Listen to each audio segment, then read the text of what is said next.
Hello everybody and welcome to Encounter Roleplay. My name is Will and today we are back and we are playing some more Mutant Year Zero.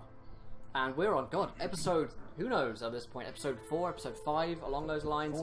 4, maths. And yeah, we got a full cast and crew back today joining us for this episode. And the wonderful Unmade Gaming is our Games Master for today. How's it going, Mike? It's going. I just got back from vacation, so I'm feeling pretty good. And I just wrote this session in about 20 minutes, so nice. I'm sure it'll be fine. Yeah. I watched Josh. I just clipped through Josh's episode of episode 4. Yeah. And I figured we'll wing it from there. That's just out of curiosity. What was it? Which episode are we on? In my it was the one where you guys drove into the tower. Where we drove into the tower and blew the tower up. Classic. So, I mean, okay, so pretty there's accurate. about to be a massive explosion. Okay, cool. Yeah, exactly. Yeah.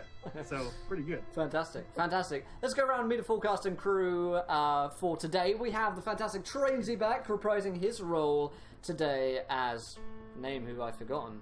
Not Hubert. That was the spider from last game. Humphrey. There we go. There we go. I remember everything about you, Trainsy. Totally. Worst God, Humphrey. How's it going, man? Humphrey, the modest, emaciated, gray-skinned amphibian. Who could forget? Guy. Oh my god, yeah. Who could forget a face like sonar.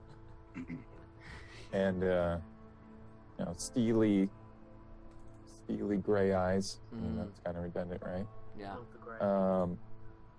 But inquisitive. He hasn't technically hurt anyone yet, I don't think. You haven't hurt any robots. one person yet. Yeah. Any living person. You hurt some vines. Definitely and hurt some my robots. intelligence. Yep, this is true. Really? I think you hurt Bardock's feelings. I don't think he's done anything ridiculously stupid yet. I mean, by extension, you have caused the death of things, but mostly because I think he's so far still within the range of adorable. yeah. Okay. The whole gun thing was definitely quite painful for Petrenko. The pointing the gun the wrong way. That was pretty painful. I have one to whatchamacallit. Wanderlust. I have one to agility. I am as untrained in gun skills as you could possibly be. Oh dear. Well, fantastic. We also have Petra back reprising her role tonight as name I forgot. As Ivona. Ivona the Fixer, so a person who can get you anything. A lot of things. Basically, she specializes in drugs and booze.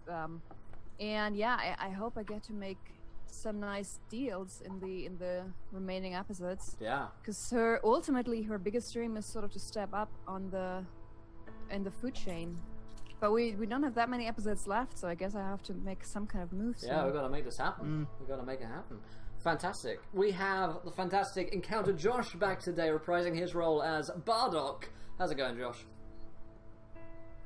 Yeah, good. Just drinking a lot of caffeine to sort of work my way up to the level of aggressiveness that Bardock constantly sort of inhabits. It's unfortunate. Method acting. I'm having to double up today because Bardock is coming into this episode high as a kite, technically dead, and yeah, he's having a whale of time. Bardock is a sort of punk rock lizard creature of humanoid proportions with a tail. Doesn't really wear much clothing. He's got this chameleon pattern thing going on, so a Union Jack sort of chest with a leather jacket sort of style arms and back, and big pair of Doc Martens combats and a belt full of tools that he uses to fix his car, Juliet, who he is in love with. Yes. And it's not weird. Which he is in love with, I think. It depends how much humanity you really give to the car, but fair enough, yeah. Fantastic. Oh, he gives a lot of his humanity. Yeah, a lot of, more than just humanity. As for my own part, I will be reprising my role as Petrenko today, who is the stalker of the group. He finds the path for them and is often found exasperated at Humphrey's lack of gun skill, but nonetheless tries to protect the group and despite everything wishes to protect Bardock. Last episode that saw him getting into a bit of trouble and then rethinking it. Mike, rather, that's your name. I guess we should do a bit of a recap as to what happened last week. Sure. Previously on Ruination, Resigned to spending the night in the hollowed-out husk of what was once a department store, Petrenko, Ivona, Humphrey, and Bardock set up their watch and scouted the immediate area for supplies and got a good look at the towers where they believed Callisto had spoken about. After being badgered by Bardock, Humphrey set to walk the perimeter of the little camp, finding not only a way to pay Bardock back for the scratches he put into Juliet, but also a new friend for the group to play with, a hulking, grotesque amalgamation of mutated flesh that was clearly more interested in eating them for dinner.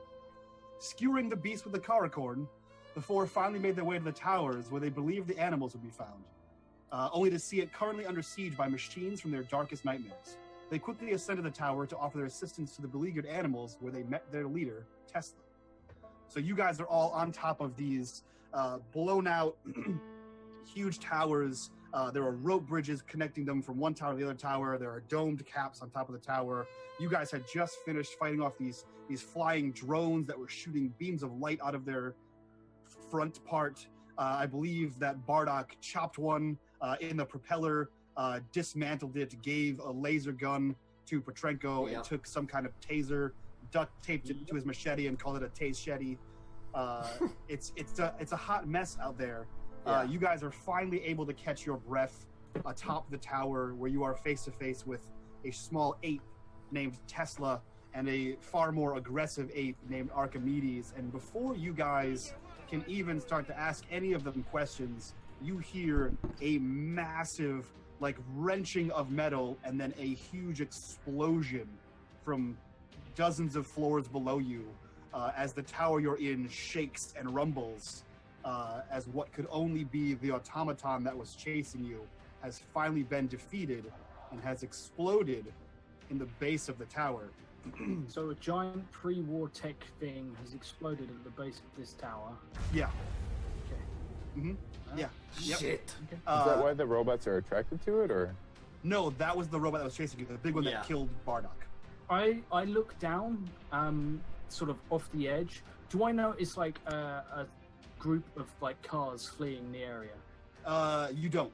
Okay, right. You can roll me a scout though if you want to see. Yeah, I'm gonna do that. So Tradesy, for your recollection, there was a giant automaton. In fact, I can actually show you all what it looks like because it's very pretty. It was pretty. This guy was chasing you. Bardock decided to go right up to it and throw a Molotov cocktail at its metal frame because that's how metal and fire works. And instead, it just punched Bardock in the face. I didn't know what it was. And he went down real hard. And then it proceeded to chase you guys, tearing the barricades apart into the tower. Indeed. One had fun. We played shoots and ladders up some ropes. Yeah. Threw them over banisters. And the big mutant is a big gorilla. If that's what you want to call it. I mean, it's just like this. You're talking about the giant robot thing that's chasing you? Sorry, no, I'm talking about... No, the apes. The apes, yeah.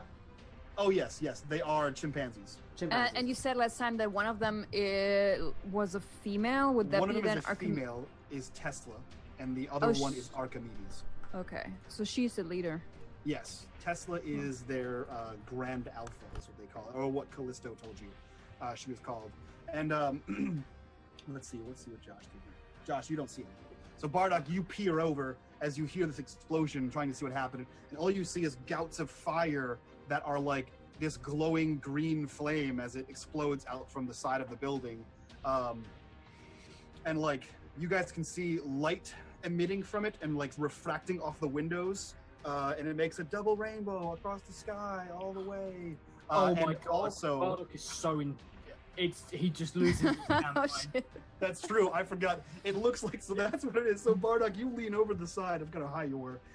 You see this green flame, just like gouts of it pouring out of the building. Whoa. And like lights are exploding, like blue lights and yellow lights and red lights, and just like flashing.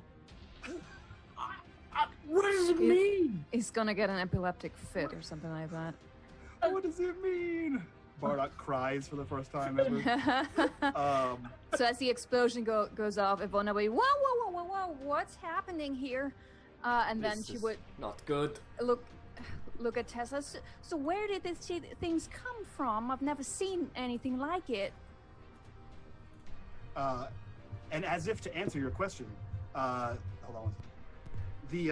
There is a wave, since we had two winners of the viewer decision, a wave of energy just like ripples up the tower And I need everyone to roll me a D100. Shit. D100. Oh, by the way, someone made a comment on YouTube or Twitter, and they mentioned about our powers that we're not meant to roll for mutations or something every time we do a power or something. Wasn't sure if we were doing it right or wrong, but figured I should vaguely address that message and poorly communicate towards you, that Mike. You did vaguely mention and sorry, man. My like Twitter, I would find it, but my Twitter like was hacked the other day, so my Twitter's all over the place. But there was something about, I don't know, next time we roll for mutations, just double check we're doing it right. So you don't roll for a new mutation every time you know, use I don't it, know. or... I haven't looked at the rule, but there was a question as to whether or not we should do that. But I mean, I'm fine with doing that rule if you want to house roll that as well. I wasn't sure, but I think I should bring it to your attention. So random person number 1 is completely correct, in that I read the rule wrong. But we're just going to say fuck it because we're 4 episodes in. Yeah, thank you to a person, but we're going to ignore it. Yeah, what the actual... I'm gonna get rapidly mutated. Yeah. we only have 4 more sessions. We'll be fine. Yeah. What the rule actually says is you cannot fail a mutation, but it can misfire. Roll 1 dice for every MP you use when you activate an ability.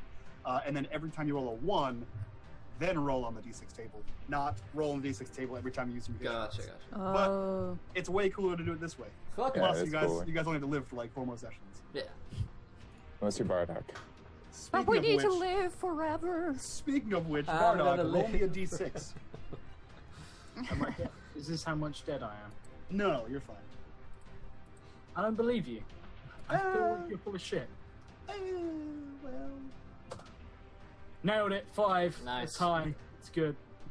All right, cool. So, go ahead and roll me 2d6s. 2d6s. Is this just how many dice can I get Josh to roll before I tell him that nothing? Before I say nothing happens. Oh, a 1 and a 6. Crit 1, crit 6. Awesome. So, you feel the explosion and you curious, you run over to the side, you throw your hands to the side of the building, and you look over and you're like, oh my god, what could it mean? What is it? And then you feel this wave of energy, and you feel like this sickly energy as if you're walking through a rot field, but it quickly dissipates. However, you see Bardock sort of reel backwards. And Bardock, what does it look like as you mutate and gain flame breath? So basically, like he comes, like he gets hit in the face by this, and like there's this huge smoke. He falls back onto his back, and is just laying there, and he sneezes, coughs up like soot. His face is blackened, and as he does, the scales on his neck frill out, and he is now a crested lizard. As he sort of like coughs out a gout of flame. And shakes his head. Oh, your mighty gods, help us all. Shit. That's all Petrochenko said this episode. Shit. He's just got the fucking Jurassic Park. Yep. Brilliant. But it's literally, it's a Union Jack. It's glorious. What was that fucking raptor called in the new movie? That's like the friendly raptor. Blue? Yeah, Blue. Blue? Yeah. That's amazing. So you see this happen. It ripples through you guys. You guys all feel that sickly feeling of rot, being like in a deep rot field. Ivona, you feel pretty great about it because you enjoy eating that now. But you all see Bardock like reel around, frills out in these unique colors that you don't know what they mean. And he just looks even more aggressive and crazed than before.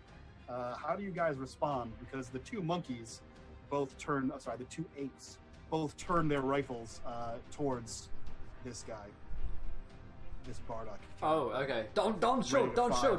He's a mutant. Just wait one moment. It might be not quite as bad as it's looking right now. This happens all the time. I think. Happens all the time. I think. Tesla looks to you, and she like has a hand out to Archimedes, and she's like, "Explain yourself. You just showed up here, and are you attacking us?" We're here to help. You see Archimedes like narrow his rifle down. Yeah, I'm totally I've totally got my gun pointed back at him as well. We're here to help. Yeah. We fought the robots. I mean, like, Petrenko's, he's not going to be like, hands up, don't shoot. He's not a pussy. Yeah. So he's like, if we wanted you dead, we'd shoot you. Huh? I'm not shooting. Yet.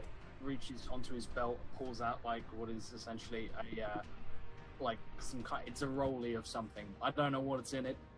Like he rolled it. There's some stuff in it. It's good. I'm just gonna go with that. And just spits a tiny little gout of flame. Lights the end of this, whatever this is, and just like, oh fuck, that's cool. Wait, Bardock, where did you get that from? That looks quite a bit like the ones that I have in my desk drawer. Oh, I have no idea. Oh, you gods help us. Oh, who are they? he just points to the monkeys. He's just As you realize you're talking to monkeys now. Yeah. You see Tesla kind of like go over to Archimedes, and despite you guys knowing that she's the Grand Alva, she looks kind of tentative about it, and she like puts a hand on his shoulder, and she whispers something to him, and he lowers his gun, and then just like grimaces angrily towards her as she walks back over to you guys, and she says, I thank you for your assistance with the Watchers, but you just broke into our tower. We're going to have to discuss this. We can discuss it later. We're looking for a friend, and we're just here to help. And you guys were under attack, and I don't know. I'm sorry. Well, and it was his name was Callisto, and I promised him to give him some water when so I need to see him again, so I can. You have water? Your people have water? Well, yes. What a negotiation that was. Well, yes. Petrenko's thinking, like, do I lie? Probably not. We're still in like the heat of the moment, right? There's still robots flying around and shit going on. You killed all the flying robots, but there's probably still some spider ones down there. Okay. Ivona hesitates for a moment, and then she starts to completely unselfconsciously sort of pull up the many layers of her skirts. Not thinking anyway that this might. You're not eating my rot. Not again. And then she takes one of the, because if you probably remember that she has some rations strapped to her. Oh yeah, that's right. She does like prom style, has them strapped to her thigh. Yep, yeah, I remember. How could we forget? Just testing. I was wondering, what did you think I was? No, I don't want to know. That's a different show. That's a stream after this one. Post game.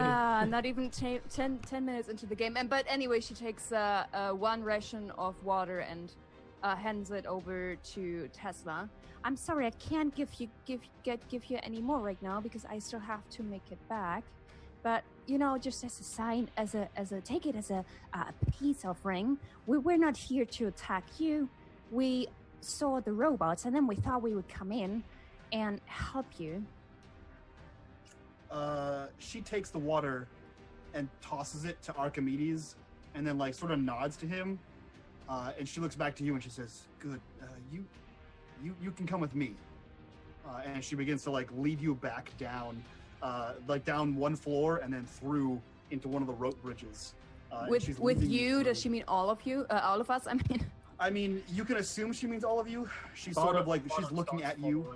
She's looking at you when she says it, so it's up to your inference when you. But Bardock decides to follow. Okay. I'm gonna shuffle behind, like, hey, wait for me. Yeah, I'm coming too. I'll grab Humphrey if he's not moving. But come on. And I gotta lean in and say, I don't know what these things are, but they seem friendly now. So you see you're going through these rope bridges, and you can see that like the top floors, except for the one you were on, the roofs all have things on them like huts, like domes, which could be like an upside down satellite dish or something like that. And you see like the top floors, like the penthouse suites, have all like blown out windows and walls. They've all been remade into like housing and like different things. And if you ask any questions about what these are as you're in passing, she'll probably tell you what the hell they are. But you can see you pass by one building that is clearly their storeroom, which is almost empty. Like, you see like a few containers of water. You see like a small like a planter box for like a few planter boxes, and only one of them is producing like what you assume to be mushrooms. or something of the like. And eventually she leads you to the far tower and then down a series of ladders into a relatively furnished room. This is a large hall, which there's like trays of, there's like trays on, there's like a bunch of tables, and it looks like an opulent setting, except everything is empty. So it just looks like fancy glassware and fancy cookware, but it's completely empty. There are two chimpanzee guards on either side of what looks like a throne, for as best as you can guess. It's a chair propped up on top of other things and tables to make it slightly higher than everything. And she's sort of like, and climbs over to it and sits, kind of. She sits on it and turns to you guys. And she says, is there more where that came from? Do you have more food and more water? I just kind of kicked my foot on the ground. Yeah. Solid contribution. Speaking their language. Oh. We have enough food and water to keep all our troops fed and looked after, you know. It's good, it's good. Why? We don't. Well, that's shit. We saw your stores. It is possible for us to trade if you have anything valuable. Sorry, valuable. Valuable. Yeah, Visa W's. She says, what could... Where are you from? Are you from the crashed ship? Yes. No. Yes. Yes, we are. Well-defined crashed ship. That is our home. Do you mean the... Is it no or yes? Bardock's genuinely like, I'm going to agree with this one. Bardock is confused in the best of times. Yeah. And this is the worst of times. It was the best of times. So she looks to you and says, well, which is it? Is it yes or no? Maybe. I don't know. Could you repeat the question? Do you come from the crashed ship? We do, don't we? This is well being done, but it is a crash. You do come from the crashed ship. Because I remember there was like an explosion and something crashed. I was wondering if they were referencing that. Yeah, I was wondering if that's what she was talking about. Yeah, no, you guys are on a crashed boat. Cruise liner. Oh, no. Cruise liner. Yeah. I'm on a boat. Yeah. Yes, we do. She says, "Is there what do you need? What can we offer you?" Good question. Well, I can't speak for the guys here, but I could always deal with more drugs. You know, things you can smoke or otherwise digest that make you feel good or just make you forget. Mm-hmm. I'd like some shoes. I look down at his She looks at you, feet. Humphrey, and you can see that she's got like monkey toes, and she just doesn't Monkey understand. toes. She's just doing like hand foot things, monkey things, regular monkey things. Just doing regular monkey things. Regular monkey things. She looks down at her feet and looks up at you, and she says, "Yes, shoes." And you, I don't know if we have anything like that. What would your people need? You have? To trade with us. Do you have weapons? We have a few, and she like points to the side of the room, and you'll see like there's like a few bows and arrows and like makeshift axes, like medieval weapons. The only weapon you saw actively used was her laser eye and the assault rifle that Archimedes had. Ivona leans over to Petrenko and sort of whispers into his ear, "What about mutual protection if they don't have anything right now that it can give us?" That's what I was thinking. God, I've forgotten her name. Archimedes and... Tesla, thank you. On that note, let me open my notes. Tesla, how about this? Our people have helped yours. Perhaps we can help one another in protection. The zone is dangerous at all times for all of us, and especially for you at this time. What if you were to help defend our lands? These lands clearly are no longer safe for you. You want us to move to the boat? Not all of you. I don't think all of you have to come, but perhaps you send a brigade of your best stalkers, and we can run patrols, help one another out. If we find resources, we share information. An alliance of sorts, I suppose. She like scratches at like fleas, and she says, "What is the stalker?" Well, he is. Someone who doesn't leave you alone. Someone who knows the zone. That one as well. Oh, we send the dogs for that. Perhaps your dogs then could be No, useful. no. You mean the dogs like Callisto, right? No, he was a wolf. That was Mr. Wolf. Yes, mean- well, all of the canines are in a pack. Oh, where are they? Oh, they were down on the ground floor. Alright, so you don't have anyone left because they're all dead. They're all dead? I mean, Well, they that burnt my face, and we are very high up. They are not. They are nowhere near as High high is as a I word am. you need to. We need to focus on how high Bardock is. He's all the way up. Yeah. So you can see like the utter concern in her face as she is now told that all of her dogs are dead. We don't actually know. But I mean, there was the explosion, and we saw the dogs, and I think also some wolves fighting downstairs. So I think that some of them probably died, but we can't say for sure that all of them are gone. Was one thing? Do you burn? Like, are you flammable? I don't burn so good because I'm all scaly. But do you burn? That's fur. I imagine that burns, and I imagine they burn quite well as well. No. You say this, and you see that she's got like several burn marks on her face and arms. Like that. They look you old. Burn. Yeah. She looks down at her arm that has like a big scorch mark, and she says, "Yes, we can burn." Okay. Then they're probably all dead. You could probably use some help exploring the zone and getting some resources. It's almost like you could use a bunch of badass warriors types folk. Trinko, do we know anyone like that? She looks to Humphrey, who's been the quietest, and she says, excuse me, is he going to be okay? No. He doesn't seem well." I think I'm fine. he'll be okay, probably, in the long run. What? I can be a warrior guy. That helps. Yes, this is true. one of our strongest warriors, Humphrey. Do I need to? I like go over to look for a heavy object. You Just any find one. random. You I find one. I find like a very odd chair rock, and I'm just gonna like posture around it and try and push it around. Just for sake of being Humphrey, make me a force check. And I once more lean over to Petrank and say, "What is he trying to prove?"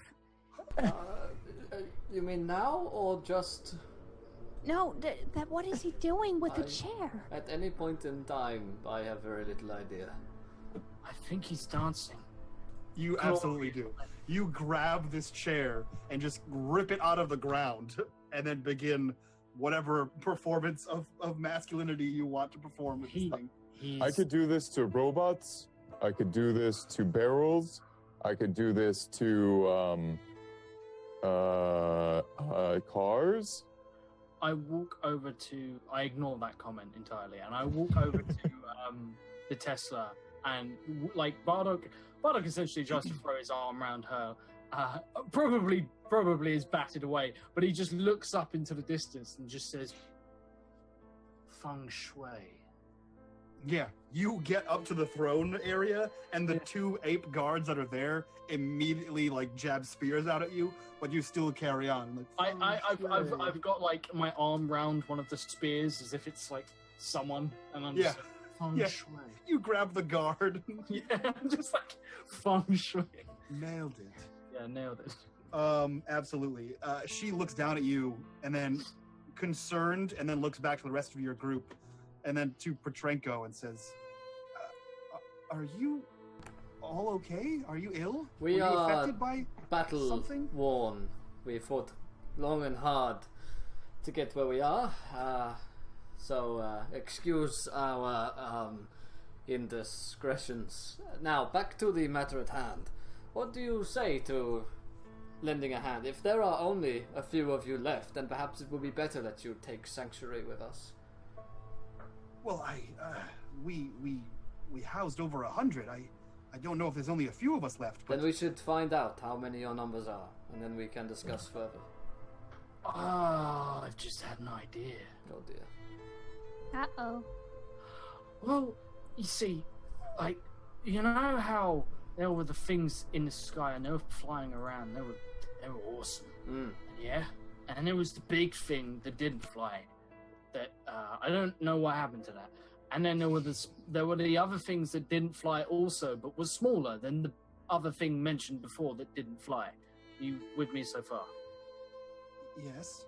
Right. Well, all of those things sort of appeared randomly. But you know what else randomly appeared? Fucking light in the sky. Or maybe that happened, right, guys?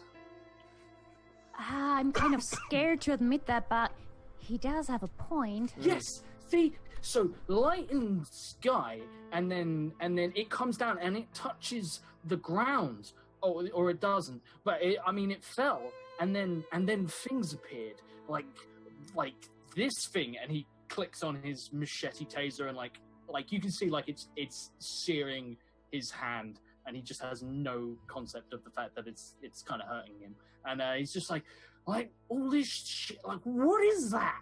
I don't know. But it's just fucking awesome, and he's got a flashlight that kills people on his arm, which I should not sure I this laser rifle to him. But so what are you saying, Bardock? Do you want us to go after, to try and find whatever it was that What? What if crashed? there's more of it? Because hear me out. Listen,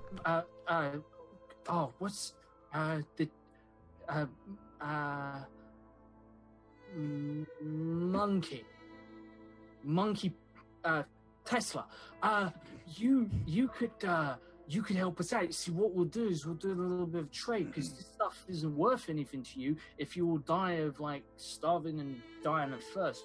We could trade you some of the tech if you help us salvage it, and then we'll trade you with some actual supplies, and you get to find out who's come and fucked up all your people and killed all of your dogs, apart from the ones that didn't die, because I'm sure they're fine. How does that sound? She leans back in the chair and then does one of those, looks to the rest of you guys, tries to interpret whatever Bardock is saying, because 5% of that made logical sense. Yeah, I shake my head bravely. I thought that was surprisingly clear, though. I got that, which is probably the problem here. It's worrying. That's the concerning part, I think. When Josh does make sense. I think during the end of that speech, my arms are buckling, and then I drop the chair. During the awkward silence, I'm like... It punctuates, and he's like, how about that? Boom! Whoosh! And it just shatters on the ground. No, I mean, I couldn't hold it anymore.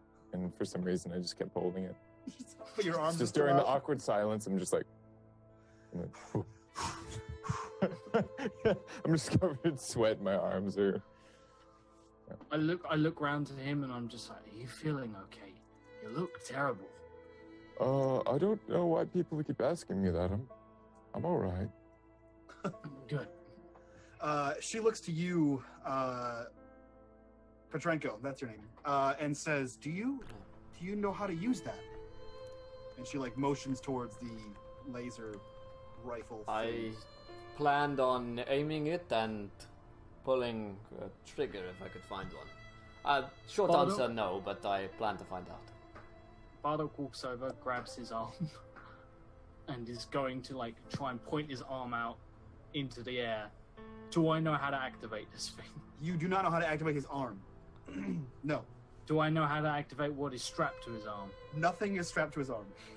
That's just something that you made up. Yeah, in your head. I haven't strapped a laser rifle to my arm yet. So I've got a scrap rifle. I told you, I literally came over and I duct taped it to your arm. Oh, that's right, you did duct tape I thought duct tape to to your arm, the machete thing. Okay, sure. No, it's you. He did both. I was like, you need... I was like, you have this, because it was slightly meta, because I was like, let's not give Bardock a laser gun. So I was like, Petrenko can shoot, I'll give it to him. That's yeah. true. Do I know how to activate it? You do not. Actually, you can roll me a comprehend if you'd like. Okay. Can I roll one too? You can. Alright. So I think I'm not too bad. Yeah, do you mind if I roll one? Yeah, anyone who wants to understand artifacts or tech can roll comprehend. I pretty much won't, but let's see. I don't think any of you are overly skilled. Comprehend is wits. Okay, I might be able to do something. One success. One success. One success, hey! Oh, look at this! Look at you guys! Do whatever you want to do, not what I said. So let's see. For every success, you understand the nature or function of the artifact, and you can use it. So yeah, I think. So Ivona and Petrenko, you watch on in growing horror as Bardock walks over, aggressively takes your arm under his arm and starts just jamming at buttons. Eventually stumbling on his drug-addled brain, hits the right one, and then a shot of red light just emits from this beam, piercing a hole through the wall. How do you guys respond to that? Hey, but wow! Petrenko Jumping backwards. I good. Nailed it. Bardock just slaps him on the booty with his machete, which he's turned off, by the way. So I don't electrocute him. I just spank him. Yeah. Yeah. Oh, this is awesome. Definitely awkward about that. But no. We know how the gun works now. Thank you, Tesla. So about our deal. She says, "Yes, we can trade you in knowledge." Okay. That is valuable. That sounds nice. Valuable. I have. She taps to the side of her head, where the eye is, whirring around. She says, "We have fairly advanced knowledge of how things like that work. This isn't the first time we've seen the Watchers." What? Watchers? So Yes, you've met them before? The Watchers, the people we fought off. The robots? Okay, They're people? they're Watchers. The People made them. The humans made them. Why I've did they heard attack you? They tell the time, don't they? Why? Just a wave of questions Yeah. goes over her. Tell us She, everything you know about them, please. She looks to Humphrey and says, "What do you mean?" The Watchers, they were attacking your home. Yes, they have always attacked us. Then why? We escaped. The Watchers kept us locked in. When we escaped, I assume that these Watchers are back to bring us back to Paradise Valley. Whoa, whoa, whoa, whoa, whoa. Where? You escaped? Yes, we escaped. There was a place called Paradise Valley. There was all of us, all of the animals. We escaped from this place. They conducted experiments on us, and and you see the robotic eye. The Harambe tie-in. I like it. Yeah. Hashtag never forget. Hashtag thinks out. 1 year. Ivona looks at Petrenko and goes, Maximon will be interested to hear that. How? So this was a good place, this Paradise Valley. You were happy there. Was there food, water? Didn't you hear they we- experimented on We them? escaped. Wait. Yeah, whoa. well, So does it have security and there were humans. guns, and does it have food and water and people and? No, there was only the Watchers. Okay. What does it look like? What's the valley? Well, there was a water, and there was a forest. What kind of water? I don't know, the regular kind. Clean. It was So- water. Clean. I guess it was clean. We bathed in it and swam in it. It didn't give You you rot. swam You in s- water. You bathed in it? Why would you wash yourself in water? We didn't have a choice. Whenever we didn't do things that the Watchers wanted, the Watchers would take us, and we'd be added to the list for experiments. And there were more of these things. Were there humans there? You said they made them. Our elders told us of the humans that made the Watchers, but we haven't seen one. Right. And there's still more animals there, yes. No, Right we now? we all escaped. All of you. Yes. Seems like your experiments were largely improvements with your eye there. They weren't all improvements. Were you able to speak before the experiments? No. Wow. And you see, so Petrenko, as you say they were largely improvements, you see that like the whole top of her head is shaved. Yeah. And there are like staples in the top of her head, like literally holding the skull cap back on. Right. That's maybe they put like a. I'm trying to think maybe they put like a human brain in there or something. They might have done something like that. Yeah. I'm gonna lick that. Oh no. So yeah, I say this paradise. Where was it? It was far to the north. We traveled for a long time to get here. A magnanimous Several dispensation. groups. We decided to settle here. So there are more if you murder. Touchpad with a £50 donation. It's happening Christ. go. Thank you, God damn Touchpad. it. This is very traumatic for Tracy and I. You have to check your whispers, Mike. Yep. Thank you, Yep. Touchpad. I think. If this is anything to go on from last time, we are fucked, my friends. We are fucked.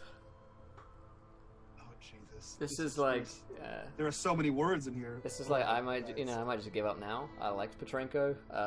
Just re-roll a character now, please, if I can. Okay, so everyone go ahead and roll me a d20, and we'll see how bad Touchpad just screwed the entire game. Oh. We aim in high or low. Yeah, high A or low, D20 Mike? you sent? Yeah, a d20. What do we want, high or low? You don't. It doesn't. You I matter. don't want anything. You It don't doesn't want. matter. It doesn't matter what you want. It's all bad. Freeze my lucky I number. got It's 12. all bad. Thank you, Touchpad, man. Fuck. Oh God, there are so many rules to this donation. Christ. If you need a Okay, minute, we so- can totally roleplay and chat amongst ourselves for a bit. No. So any roll below a 5, which is just Josh. Josh, you have disadvantage for the rest of the session. So just double your rolls, and whatever roll is lower, that's what happens. Okay. First player to roll above a 5, which is Ivona, you get an item. Hey. Etc. etc.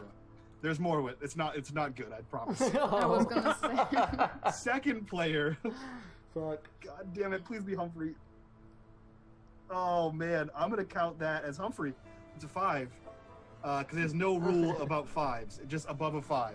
So any roll of a 5 or below. No, I'm sorry, actually, Humphrey, you get below a 5, so you also have disadvantage for the entire session. And Will, since you are the only one that rolled above a 5, Yeah. the second person rolled above a 5 rather, you get a hat, which makes you see everyone naked. Yay!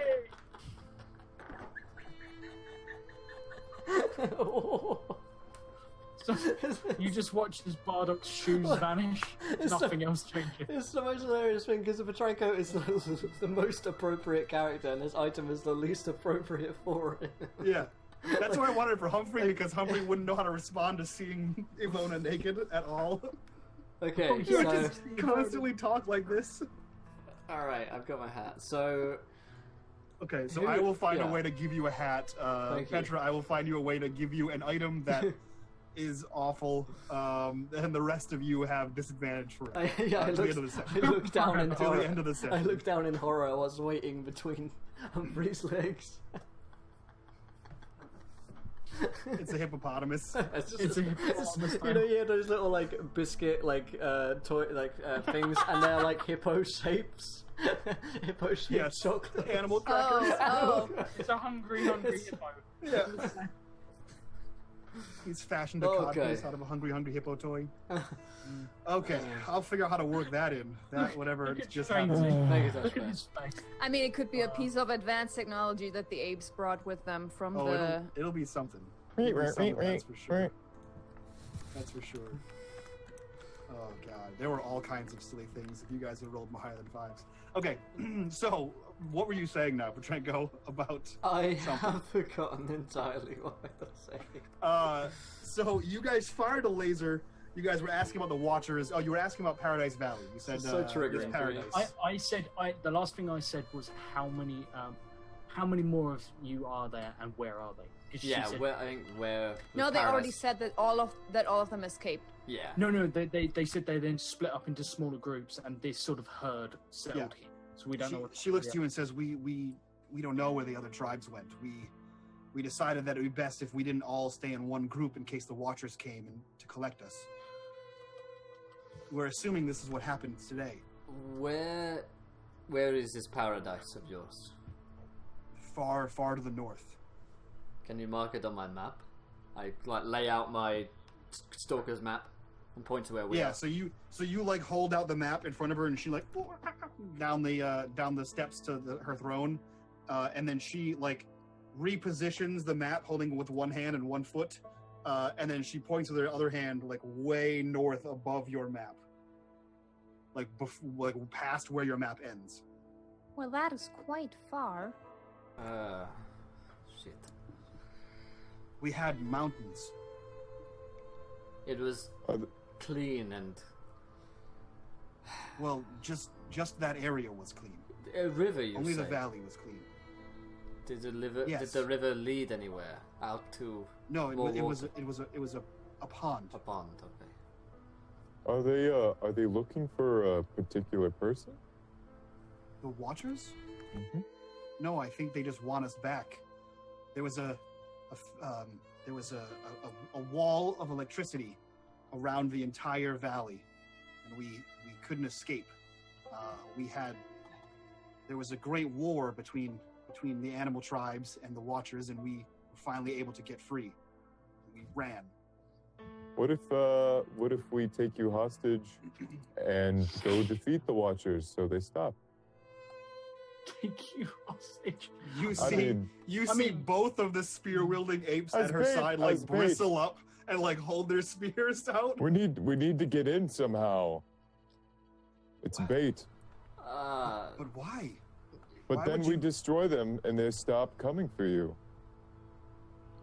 Well, I am not opposed to the idea of discovering a land like this, which promises safety, but I don't know how much I believe in it. If we take down the robots, then maybe we can share the land. I have heard many rumors of verdant places, green places, of clean water. All of them have turned out to be hoaxes, or the talkings of a madman. Oh, you're listening to a intelligent monkey that normally couldn't speak without cybernetics, so I think that maybe it's less of a rumor. I'll admit that there is perhaps something to the story, but who knows that it's still there? Who knows that it's still green if these robots have destroyed as much as they have here? I simply think that it is wise to deal with what we have. I mean, these robots seem to be quite strong and sturdy, so there are good chances that this weird program in this valley, whatever it is that they're running there, that it is still there. I wonder though, and I look back at Tesla, you said the humans Thanks, built Roma. the Watchers, yes? That's what our elders told us. But why? What was the idea behind creating beings like you and doing all the experiments? Did you ever find out anything about that? No, we were never told. They never consulted us. They just experimented on us. Did I ever speak to you? The Watchers? Yeah, No. yeah. No. Can I roll the equivalent of insight? Was it called again? Sense motions. Yeah. Just to double check if she, if she believes in what she's telling us about that absolutely. place. So that's empathy. And 2. I know we mentioned this a couple of weeks ago, but I think we decided that Petrenko was part of the group of people who believed that you just have to get on with the apocalypse, basically, and that it wasn't going to get any better. Yes. Yeah. So I think he's a little... that technology is not the answer. Yeah, a little cautious about this whole idea that there's a beautiful place. He's watched Mad Max Fury Road, okay? Nope. Yeah, so you guys all were raised on a story, like varying stories of like a place called Eden. It was like a beautiful place that existed. There was always fresh water. There was always enough food. But every time, like especially you, Petrenko, every time somebody caught wind of Eden, you either lost entire squads of stalkers or came back with nothing. With like you guys went out with food and basically a waste because you came back hungry and no new food. So every time you've attempted to find this mysterious Eden, it's been a letdown or death or a trap. So yeah, it's perfectly reasonable for you to be the most adamantly against it. Are there any animals left at Paradise? I hope not. I mean, the moose, they didn't come with us. Well, we have to go left. save them. No, they left on their own. They didn't want to be part of a bigger tribe. Oh. Everyone, as far as I know, we all left. Dude, you think they got more animals in? Oh, I hope not. Okay. By the way, Mike, looking around, are there any younger animals? How well do you know animals? How well do I know animals? Roll me a comprehend to see if you know animals. Yeah, you guys can all roll me a comprehend if you want to test your knowledge of animals to see if you can tell a young monkey from an old monkey. Also, my sense emotion did not work. Yeah, so you didn't sense anything. You can't tell it. Like she sounds like she fully believes what she says. Fucking goddamn it, Josh! Josh, why do you tell me why you know about animals? Real quick. No, I don't. I don't want to know. Okay, that's right. You have disadvantage on everything. Ever. Oh, fuck. One success. Disadvantage in this game is so bad as well. Yeah. Okay. Tradesy, roll again just in case you. I don't know. Actually, you can't double. You can't. No, I can't. Fail. Yeah, I can't double fail. Yeah, you can't fail more I than only a have failure. to fail once, but I have to succeed twice. Yeah, but Humphrey can fail though. Yeah. Like hard. Humphrey has failed. Has he failed Will, yet? are you? I have one attempting to- success. Okay, I will. Sorry, I just Sure. changed my hat. What is the So roll? Ivona, tell me. Comprehend. Thanks. Actually, I know why Ivona knows about animals because she has found some documents that said something about what licking a frog can do to you, and so she started doing research into other animals to just find out What else how can I lick to get high? not what can I lick, what can I get for my customer? That's so mean. It's what can I get for my customers to What can make my them friends happy? lick? What can I make my friends lick? What can I make people pay me? 4 days of having Bardock lick that goat and nothing happened. Yeah. Well, How much can I get someone to pay me to lick something? There's a reason. It was a thorough case study, and There's definitely a reason the FBI are investigating Petra's search history. I don't know what you're talking about. So yes, in short answer to your question, in the quick few seconds and minutes you saw varying animals, you can tell that there are animals of varying ages. Okay. That I mean, I don't know how old monkeys live for, but Tesla, it looks like a middle-aged chimpanzee. So the age range seems to be wider than what we have among mutants. So they. Yes. Like these, like from that, you could infer that the experimentation on these animals might have been going on for longer than you have a written memory, or you guys have memory of. So this Paradise Valley could have happened years prior to you guys being born, or whatever you were. Yeah. Okay. So you're against the whole technological advancement. Petrenko, Humphrey, you're all about saving animals from being chopped up into animal bits by robots. Josh, you just want to lick things, and Ivona, you just want to make him lick things. Did I miss anything else? Perfect. So she looks to you and she says, "Yes, I as I said, we could offer you our advanced knowledge, but as you saw, our stocks, we don't really have any food or water. We're close to ourselves. We have a rain collector, but it hasn't rained in days, so we're dreadfully low. I would hate to give up our men if or the dogs or even the bears if the Watchers attack again. We would fall. But they have water up there. I mean, we got a choice. You can continue to be attacked, or we could go up there and discover water and possibly end this. This is true. This is not our fight. We were given a mandate to go out, find water and supplies from these creatures. They have none. But water's up there. We do not know that. We do not have any promise that there is anything out there. I've managed to scavenge water along the way. I'm sure we can find some more on the way back. Ultimately, we're not to make the decision anyhow, right? I mean, our leader will want to know about that. Exactly. We should return to our leaders and seek guidance from there. I am not comfortable going any further north of the zone than I even know of. If the Stalkers have no knowledge of what's further north there, then listen, every time that we've gone there, people don't come back or turn up dead or return empty-handed. Every story about a green, verdant land turns out to be just another dream. This is an apocalypse. There is nothing out here but what we see. Jarek died the other day. More will die. We will die. What if we take their capable fighters and rally? We don't know if they have. I understand. And as you mentioned capable fighters, you guys hear a growing cacophony of voices behind you as four creatures start walking up this area. You see Archimedes, the monkey you saw before, with an assault rifle slung on his back. And he is just loudly going on about, we need to take this fight to the Watchers. We need to find where they landed. We need to find where they're based on it. We need to crush them. Hey!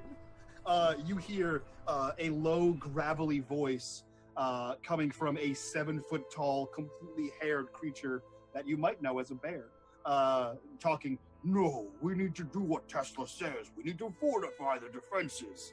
You see, bad guy. I'm like walking between them, like I'm getting behind Archimedes. I'm like, yeah, and then I walk near the bear. I'm just like, no.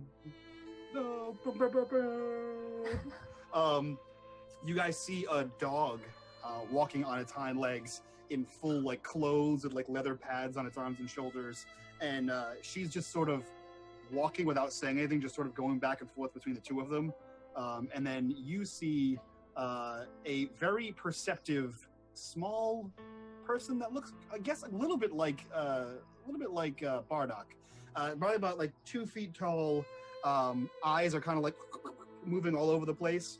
It's an iguana, but she is dressed in a robe, has a staff with these 4 glass baubles on it that jingle as she walks, and her eyes are constantly going. And she seems to be goading Archimedes in trying to get people to agree with them. And Bardock, you look the highest you've ever been as you see this happen. Bardock is just like holding on desperately to Petrenko's arm, just like... Still has it tucked under his arm. It's okay. They sort of notice you, and then Archimedes looks to Tesla, and he says, get these disgusting creatures out of our throne room. This is ridiculous. We need to discuss what's happening. We need to fight these Watchers. Yeah. He kind of like brusquely pushes past you. Thanks so much, Feathers. I appreciate it, buddy. Yeah, this is true. You do need to fight these things. You see, the problem is you can just sit here all you want, but it won't always rain because it's hot as fuck out here. So you're probably all going to die. I mean, you've lost a lot of people down there already, and that wasn't a great show. But now you've got some gear. I mean, look, I made a laser cannon. I don't even know what the fuck that is, but I made it. And I've got I just shoot it off into the distance. I'm like, I have a fucking machete that does the and then he turns it off and it stops electrifying him, and he's like, that does a thing. I mean, fuck. If you guys actually were so smart, he taps, sort of like gesturing to her eye, and says, know about tech and stuff, and you could help us. We could make some fucking solid weapons. We could launch an attack. We could go reclaim the place you're from, except you can then bathe whenever the fuck you want, instead of when they tell you to, because we'll just absolutely kill all the fucking things, because that sounds like a brilliant idea. Ivona, for the moment, just completely ignores what the guys are saying. She walks over to the iguana and sort of squats down in front of that. 2 feet high, you said? Yeah, she's little. Yeah. Okay. Squats down in front of it and sort of, hi there. Are you a seer? You have the staff and those baubles on there, so I was wondering. So she looks to you and she says, am I a seer? Am I a seer? I am the Grand Seer. Oh, excuse me, ma'am, Grand Seer. So small. Yes, you're excused. What? What is it that you want? Small green, has a temper, talks funny, has a staff. Okay. Yeah, I basically just made Bardock. I'm just gonna stop making NPCs and just reuse Josh's characters. Obviously. Ivona would just would then just add, what do you have to do to have a vision? Roll me something. Roll me a manipulate. Roll me a dice. Roll me a dice. Any dice. Pick a dice, any dice.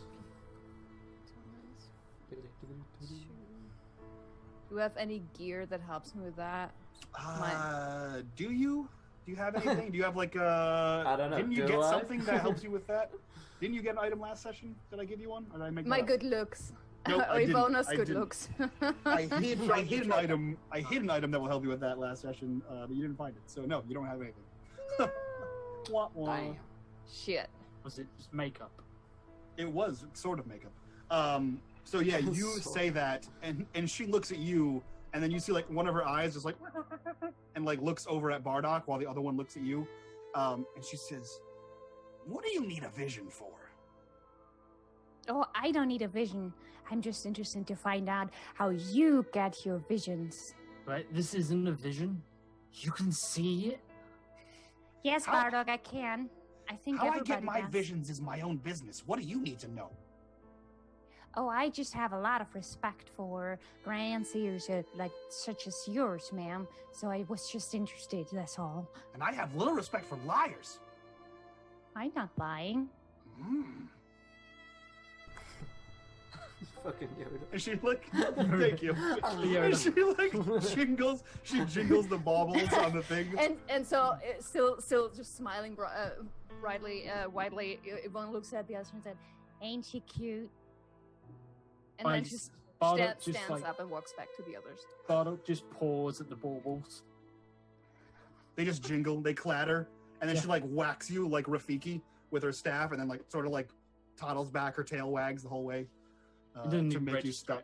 No, you're still doing it, and she like leaves. No, she moves past, and he's in exactly the same spot. Same spot. As you Ivona would gently guide him around. She's gone invisible. Yes, I can do she that. has. And then you go invisible except for your shoes. It's just your shoes and the frill that you forgot you had. Archimedes gets to like the base of the throne after hearing Bardock say, "Yeah, what he said," and he kind of like rounds on you and says, "Finally, someone else that speaks sense. Maybe we don't have to kick that one out, but the rest of them should go. We need to take the fight to the Watchers. We can't just sit here, Tesla. This is ridiculous." Bardock looks at him sort of wide-eyed, and he's just like, "Me? Right, yeah. So, I wouldn't kick the others out if I were you, because you see, that one's got a laser cannon on his arm, and that one, well, honestly, I don't know what he does, but I've been informed. I have it on good authority. I have a terrible authority, actually. Our authority is rubbish, but I have it on some sort of authority, which I don't really like, but I do agree with, that he knows how to chop wood and also people." Like wood. I point over to the chair that I lifted in the corner. Look, he fucking broke your favorite chair. Look how much of an asset he is. Everyone looks to the stone chair on the ground and doesn't understand why it's broken or why you're pointing at it, but they just nod that it's there. Yeah. And then I point to Ivona and I just say, Ivona here, she does this thing, right? So basically, like, look at me. She eats rot. Fuck. And he looks down, he's just like, I am in a lot of pain. Now I realise, like, how wounded I am from the shrapnel, like, dug into me. And I just like, I shouldn't be walking around. I should be dead. But she did some stuff. She gave me some stuff, and now I'm fine. Or I might be dying still. But I haven't noticed, and I can keep fighting. She could do that for you. And also, she eats rot, which is amazing. We have no allegiance to these people, but don't try fucking with us also. And I clunk clunk the laser gun. You just like shake it as it's taped to your arm. Yeah, shake it around a little bit. You see, so as Bardock is sort of telling everyone what their skills are, Ivona, you see when he points to you that the lizard person is sort of paying close attention to whatever the hell he was just talking about. The little one? Yeah.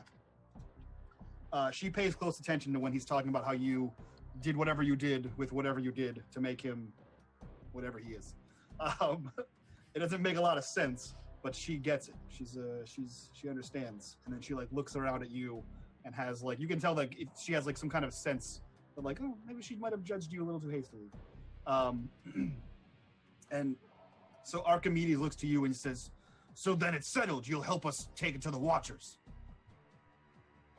Take what? The fight. The fight?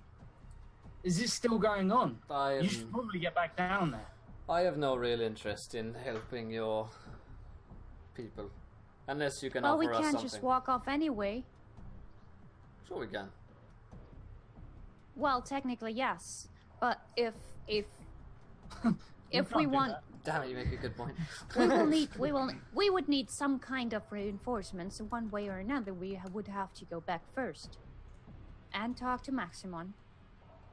I agree. Do you not remember? Either way, I wish to return. I do not believe in this story, and we have no allegiance to these people who clearly are fine with killing us. But wouldn't it be great if it were true, all the stories about that place? I mean, can you imagine just clean water, clean enough to bathe in it? Found it already. Apart from you haven't been that far north, because your map doesn't even go that far north. Oh my god, he's got another point. This is getting really scary. So many points? Bardock's nose starts bleeding. Bardock is only intelligent when he's baked out of his mind. His like eyes and pupils dilate to like a ridiculous point. And he's just like, I've had an epiphany. Or is it an epiphany? I do know that everyone who goes there dies, and I have no interest in that. Unless Maximilian gives us an order to go there, in which case then, very well. Tesla's kind of going back and forth between everybody. The dog person and the bear person are now like on the sides of her throne, like flanking the two chimpanzee guards. Archimedes is like barking orders back and forth between like you guys and her, like sort of instigating an argument. And the lizard just sort of like continues to like goad him on in an attempt to fight the things. Like every time he has a good point about killing the Watchers, the lizard basically pulls a Humphrey and is like, "Yeah, we should absolutely take it to them. Look what they've done to the tower." Things like that. Tesla sort of like sighs and like hangs her head and says, "Okay, so listen, we've already had the dog tribe scout you guys out. We know where you are. That's not a threat. That's not a threat." And she like puts up her hands. But it's like, no. We understand entirely. We didn't kill him. We just cut his hand off. Just his hand.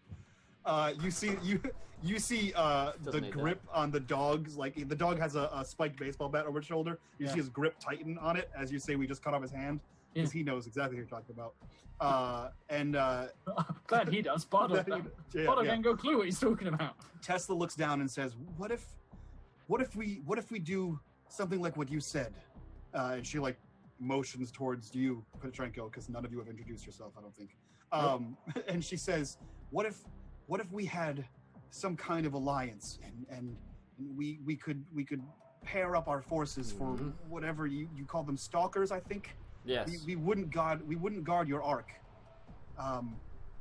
But we could help you in the zone. We could find food together. We could split it. We could ensure the survival of both of us. And we'll help you with any technology you need, and you can help us defeat the Watchers. Well, I think the biggest thing is where are the rest of your tribes? Because the way I see it, and I mean, I'm really high, so maybe this is crazy talk, but you decided to break off into small little pieces so they could like eat you a piece at a time. I mean, they look at them, and he picks it up and he's just like, they don't need to. This is built. They don't need to do the dirty, and then wait for the baby to, They just build a new one. Whereas you guys, you can't replace any of your men. So eventually you're just gonna fucking die. Which is really shit. I feel bad for you guys. Well, So, the question fight 'em is, when you have the men. can you make babies? Oh, yeah. Can you make babies? I can't make babies. I Yeah, tried. we can. You Can't. And Sorry, I meant to add the T. She looks to you and says, I think We Jude haven't- Turtle. we haven't tried yet, I guess, but I don't see why not.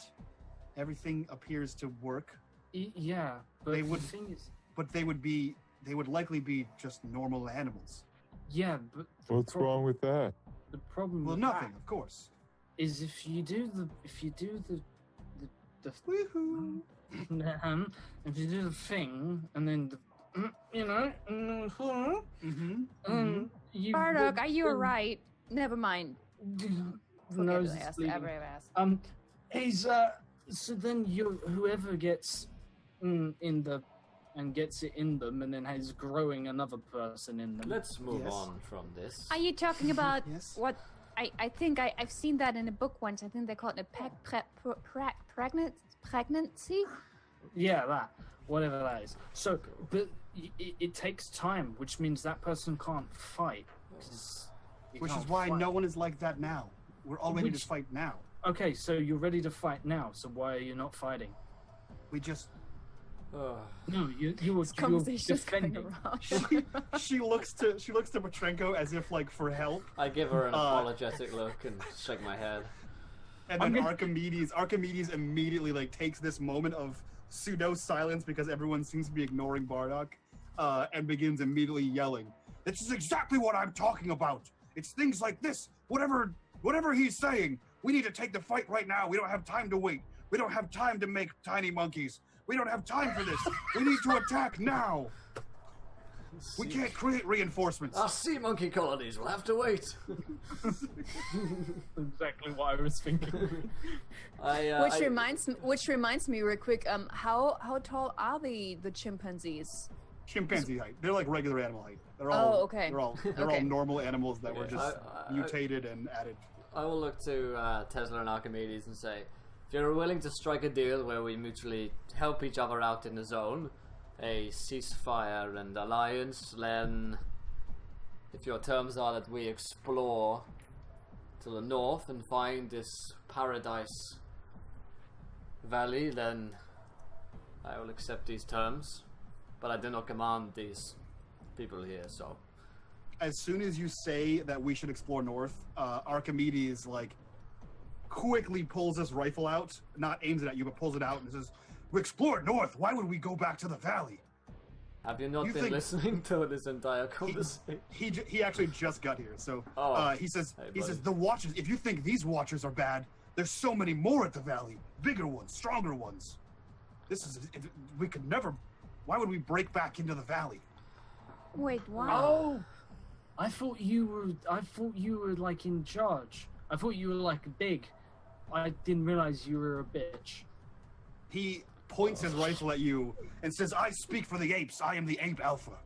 Okay, so not exactly very alpha of you running from a fight when they experimented on you and tortured you.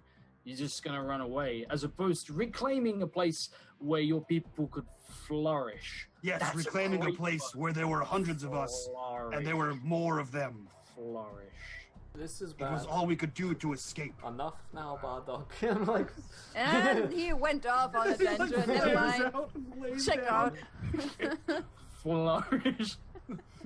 He like wait. slowly lowers his rifle as he realizes that he's just not even talking to him anymore. Yeah, basically, I will make my point, and then you can try and respond. But That's fair. Ivana would give Petrenko a confused look. Wasn't Archimedes the one who wanted to take the fight to the Yeah. robots? Both Will So, and Petrenko. do you say that to him? Yeah. Do you say that to Petrenko? Yeah, but in Ivana voice, because for a moment I wasn't sure if I completely Yeah. misunderstood everything that just happened. So as you say that, he says, "Of course I want to take the fight to them. The ones that are here, they must have found us. They must have. They're close. These couldn't be coming from. This many couldn't be coming from the valley. They must be nearby. There must be a camp of watchers." Well, we Okay. could start with that. Start there. how many times have you been attacked? One. Just today? Today was the first attack. Okay. On the towers. We've had a few scout sightings, and we've lost a few dogs. How with your gun? You got a gun. That's awesome, by the way. Thank you. But you don't have much in the way of decent weapons. But if you were to go downstairs and start sorting through that scrap, I could probably make you some weapons. He says, remembering suddenly that he's a disadvantage for everything, because fuck you, Touchback. And he's also going to be dead in about 5 hours now. Yeah, he's also almost dead. Archimedes looks to you and he says, "And what makes you think we couldn't do that ourselves? Then why the fuck are you here? Go do it. We have people for that.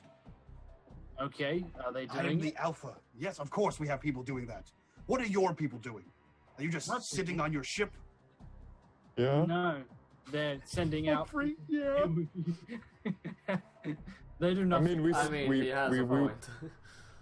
we do look out to protect is the people true. sitting on the He ship. has a point. but- Humphrey's really good at that, being at the lookout. Yeah, He like brilliant. casually starts to sling his weapon. He says, "Lookout. How many people do you normally have on lookout?" Two. 2 people on lookout. Right. And it's the front of the ship you live on. Enough. It depends. This bickering is getting us nowhere. It's also revealing all of the information. Let's about stop talking about our defenses, please. Listen, I mean, we have 2 shifts. One's at nighttime, one's during the I day. cover his mouth. Shut up. No, you know what? Can I just walk over to him and I'm just going to just touch the tip of the machete against the side of his jaw and tase his jaw so he can't talk properly anymore. You can still talk, but like you can't use your tongue, so it just sounds like. You see Archimedes like shoot a glance down to the lizard person, and like the lizard nods at him, I gotta, kind of like knowingly. I gotta say, listen, one way or another, it's clear to me that we are allies, at least by convenience. We helped you out in this fight here. If we wanted to attack or fight you, we'd have done that before. Now, you don't have to like us, but it seems like we need to work together to some degree. Now, I'm fine with checking out this camp of watchers first of all, and then if there is one, then perhaps we can look further, maybe find some information on where this valley is. Does that sound reasonable to you? Yes, we can point you in the direction of the valley if that's where you want to go and die. That's completely fine with us. You I'm are... gonna find some water too. I want some water. Your apish brain Cool. is clearly not thinking properly. Now, if we are No, going to wha- lead a war band... They water. Yes, correct. He just drinks his water in front of them. I nod like, yes, very good.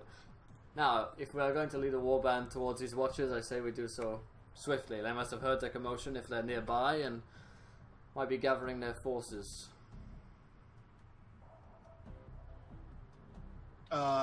You see Tesla like looking back and forth between the dog and the bear, and then she looks down to Archimedes and says, "Looks like you got the help you wanted. You can start at first light. take a group of the dogs. Errol, give them a few of your bears. I was hoping it wouldn't come to this. I was hoping we could come to an agreement and with the Watchers, and maybe they would just leave us alone. Fine. What else do you need to bring the assault to this Watcher camp? Yeah. First, if you care about your people, send some fighters. I recommend him, and I point to the big ass ape. The big ass ape is just a regular sized chimpanzee, and he looks to you and he says, "I will send my men." Yes. No, you should fight. You should lead by example. You've got a big gun. He looks back and looks around the room at everybody and he says, "You know what? I like this one. This one can stay. And I will fight." Good. Good. Do not Who recommend else is this. fighting? And Ivona leans back into Petrenko a third time and goes, But when we're supposed to return first? Like, I mean, Bardock is basically going down in about, I don't know, 5 hours or so? Yeah, no one's told me this or actually done anything to heal me yet. It's a day's travel back. I agree. We should not leave on an expedition to the north before we have. No, we're not going. We're literally going Yeah, I know. to I agree. camp. Yeah, I know. We should not head to the north until we have Maximon's approval. But this camp here, this camp here shouldn't take us longer than a day. We're still well within our time. We can return after this if it's successful, and maybe we have some more. Again, Bardock won't be able to fight for that much longer. and it wouldn't be exactly helpful if he took any more damage of whatever kind. If we can. Well, we're out in the zone. Going back and then coming out again is as dangerous as it is to stay, I'd argue. The things we've faced on our way in, on the bridge, the dust walls, the ghouls, that creature. I don't know if we'd get back. Okay, I turn to Archimedes and to Tesla and say, do you have healing for our friend? And I mentioned to Bardock, he's not well. He might not look it right now, but he will probably basically crash and be somewhat dead in about a handful of hours. You see Archimedes look down and nod to the to the reptile, to the lizard there, and then she puts her staff behind her and grabs it with her tail, wraps it all around, and then walks on all fours up to you, and looks at Bardock like up and down and says, "You and you, come with me," pointing to Ivona and Bardock, and then she gets on all fours and starts walking away. I grab her Ivona tail follows her. and follow. You grab at her tail, but there's like 7 of them in your vision. As you're coming down, you're just like, No, I'm convinced I have it. And Yeah. I'm following. You're I'm absolutely nowhere following. near. Petrenko, do you offer any objection as these two walk off out of the room? No, I think it's fine. If he's getting healing, then I'll trust him. Cool, yeah. She's going to lead you two off, and then it is Humphrey and Petrenko, you are left in the room with Errol, the bear, which is what Tesla looked over and called him, Archimedes and Tesla, and this dog person that you don't have a name for. Yeah, I stand next to Humphrey. Errol, you're a bear. Yes, I am a bear. Why don't you wanna go to Paradise Valley? Because there's hundreds of watchers that live there. But what if we have a plan? To take out hundreds and hundreds of watchers. Yeah. We can work on that plan, Humphrey. I am not too keen on going to this paradise place. Yes, we lost hundreds of our tribesmen just to take out the handful of watchers to escape the electric fences. Exactly. Well, We're not keen to go back there. the one thing that we might be able to look into, there are lots of robots here, and that big one that was destroyed. You guys are good with tech. Maybe you can look into the scrap, see if you can use its weapons. Maybe even get it back functioning again if you know how. Get it on our side. And maybe at this camp they have plans or a map or information on their weapons. Something that we can use against them. Errol looks to you, Humphrey, since you were the one talking to him, and he says, "Tell me this, young man. If you were tortured for your entire life and experimented on and made into this monstrosity from a once noble creature, would you be excited to return to the place of your torment?" Yeah, I'd want to get... Oh, I'm not there, shit. Yeah, I just want to... Well, my life has been a bit of an existence of torture because I'm not a noble creature. So I kind of understand the reverse, but if it meant safety for my people, if it meant water and the reassurance that I wouldn't have to run anymore, then yeah. But it doesn't mean safety. It means that hundreds more of us will die. I mean, eventually, safety. How many will die before that point? Hopefully none. I mean, this is the first day of the attack. I don't think we won. He turns to Tesla and says, "The boy has a point." I nod, that was actually quite insightful.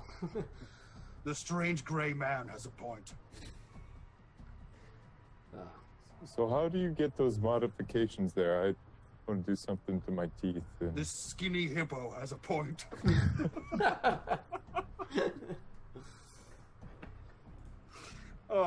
You ask about his modifications. That's what the ladies call them. He says, it was a rigorous torture. Surgeries. I'm sure we could replicate them on you if you'd like, but I assure you they were quite painful. I don't know. Maybe, how long would that take? Hours. And then days and days of recovery. Oh, I don't know about that one. Maybe later? Can I get a rain check? Sure. I love the idea that I look over at Petrenko with a smile. It's like rain in this game is like acid rain, molten lava. Yeah. So we'll screen wipe over to Ivona and High Bardock as they are chasing this lizard down the hallway. Sorry, you said hi, so I said hey. Yeah. Yep. I know. She looks back every once in a while. You see one of her eyes pivot towards Bardock, and then she looks the other way, and one pivots towards Ivona, and then she just sort of talks over her reptile shoulder and says, "What did you do to make him like this?" What do you reckon she tastes like? As he licks the tail that he believes he's holding. He licks his own hand and he's like, she tastes like engine grease. Ivona was totally thinking the same question. Can I lick it? I love engine grease. So she's in the process of answering the lizard when when Bardock comes across with that question, and she. One moment, Bardock. I gave him a sample of let's call it medicine. It usually helps people to sort of forget about all their worries, and if given in the right dosage, it's also amplifying everything else. And as you can see, it makes him forget about the fact that he's slowly dying on the inside, because both emotionally and physically. Jen. Well, the emotional, never mind. I believe they call this alternative medicine. It's good for the soul. Usually I don't use it like that. Usually people buy it from me to just have a good time on their own, but so the downside is that sooner or later it will, make its way or have made its way through a system, and everything will sort of reset.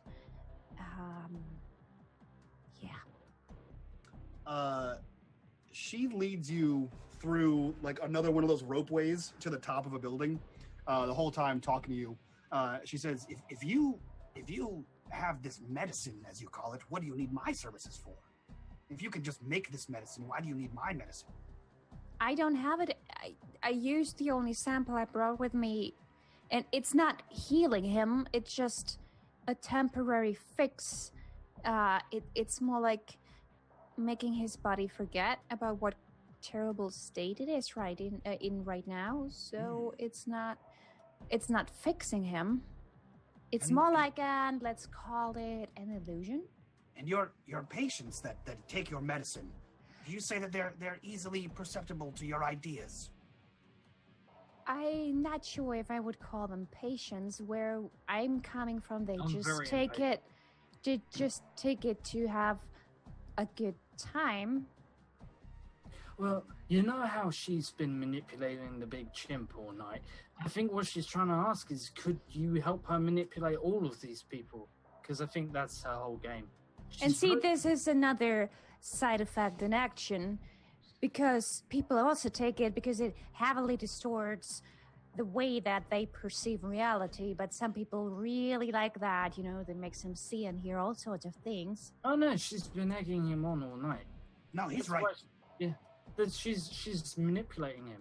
Basically, she doesn't have the strength to actually do the fighting, but she wants the big, the wussy bitch chimp, whatever she is, to not be there anymore.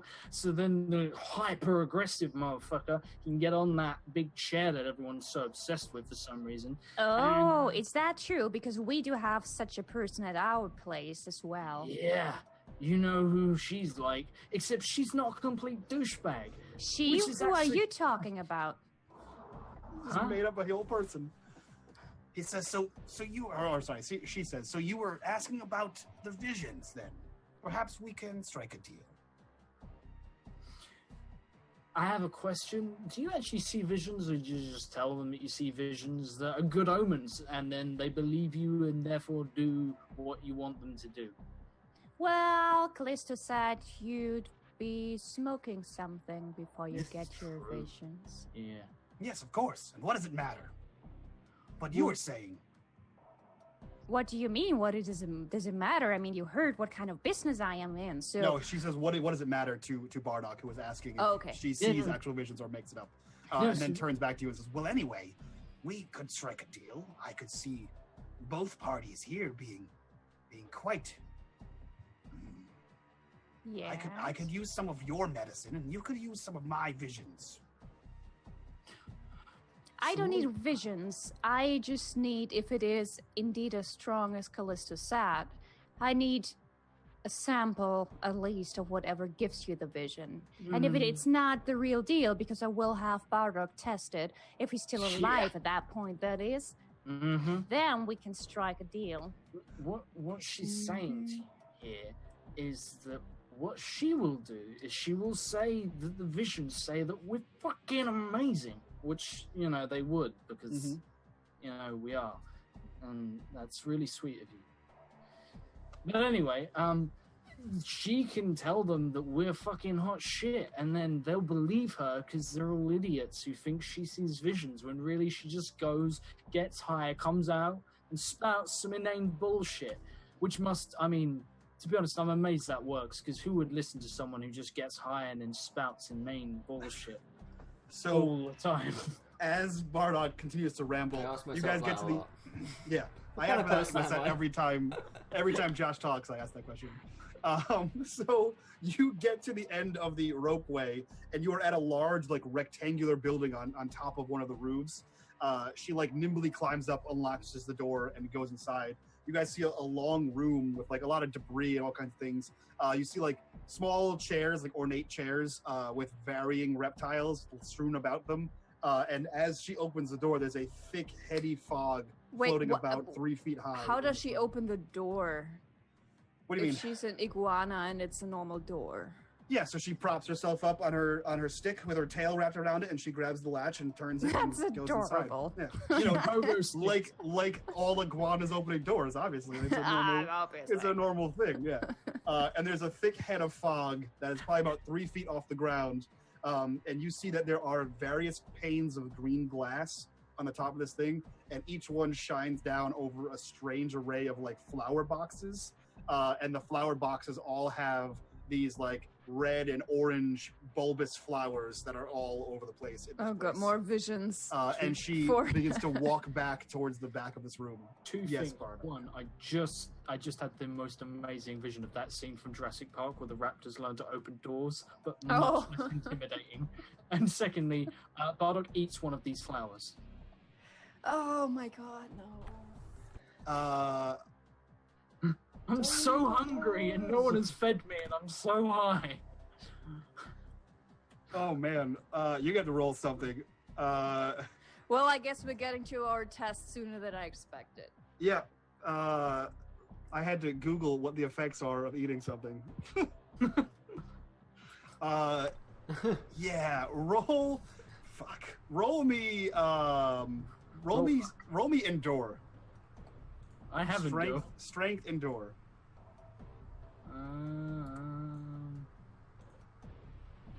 Cool. Where are you? There we go. Do I get any bonuses for being a drug addict? Yeah, I will give you a +1 to being a drug addict. Woo! You still have disadvantage to See, everything. kids? See, kids, sometimes drugs doing helps. drugs is not always bad. Don't do Nope. drugs, kids. Cool. So I assume it's Lemmy, which is this person, you, Ivona, and then Bardock behind you, taking up the rear, shouting nonsense. Bardock kind of wanders over to one of the potted plants, and all the reptiles kind of look up at you, in a curious state of also highness. As you grab one of the stems, pull it out, and just take a bite out of the bulb on this flower, as you immediately go into catatonic shock. Because you just ate an opium bulb, and that's what happens. And you're super fucked. That's what happens when you chew on opium. You merchandise for me. Yeah, I will soon open up a new flavor. You get super crazy high. Yeah, you just eat the bulb, and you're like, "This is the greatest thing!" And you just shut down completely. Ivona sort of kneels down next to him and sort of takes the bulb, looks at it, sort of sniffs at it, so it does the pinky test, and then sort of gently lifts a lid. Do tell me what the opium pinky test is, Petra. I'm dying to know. Yeah, you just test to see if it's opium. It's like Coke. Yeah, she just tests if to sort of confirm her suspicion. Then she takes a look at Bardock's pupils to see his eyes, see what they're doing, and you see almost no iris. And he is the highest you've ever seen a person before. And sort of checks for his pulse. She doesn't have medical knowledge per se, but every now and then things go wrong, I guess, with the stuff that she sells. Yeah, roll me a general comprehend. Okay, I keep forgetting. I think it's wits. It's wits. Yep. And I think I have a 4. Roll comprehend Bardock. Yeah, roll understand the drug addict. And we'll see what happens. Knowledge Bardock. Knowledge Bardock. It's an advanced 3.5 skill you have. Whoa! Steals. I know everything! Oh, damn! So I might not die. You taste test, and you know what this is. So much so that you also duck your head a little bit lower, because you realize that the haze above you is opium smoke. Oh, you essentially we walked right into the den. You essentially just followed a lizard into an opium den. What she's going to do is sort of, I don't know if she has a, okay, I'm going to improvise. She's usually wearing the pair of this really long gloves. You remember? Yep. Because to hide this really weird, I think some of you guys called it Dumbledore syndrome. Yeah, that disgusting black hand. Yeah, because she has this weird, she always had that, so she's going to remove the long gloves and just knots them together so she has something that she can wrap around her nose and mouth area. Yeah, so you get that it's opium. You know that you are now in a massive opium den, and that's where they get their visions from. That whatever this bulb is what causes that. It's smokable, etc. You don't know that it's called opium, but you know all the features of it. You can tell that Bardock is still alive, although his pulse is 4 times what it should be. And you know that he will eventually come down in a few hours and then be in that dead state. He will be more unconscious than he is now. He will be in a coma probably at that point in time. So she looks at the. Did we get the name of you the? Didn't. You didn't. You just know her as a reptile. She knows she announced herself as the Grand Seer, but you didn't actually get a name. Yeah. Ma'am Grand Seer. So that didn't quite go as I wanted to, but I do know now what you have here, and I have to say I'm quite impressed, actually. So I believe that we will come to make a deal. A resplendent offer. Yeah, she says, yes, well, bring him to the back and we'll sort him out with whatever we can figure out. I've never seen... He ate the whole bulb, huh? Yeah, I'm stupid. I should have expected something like that to happen.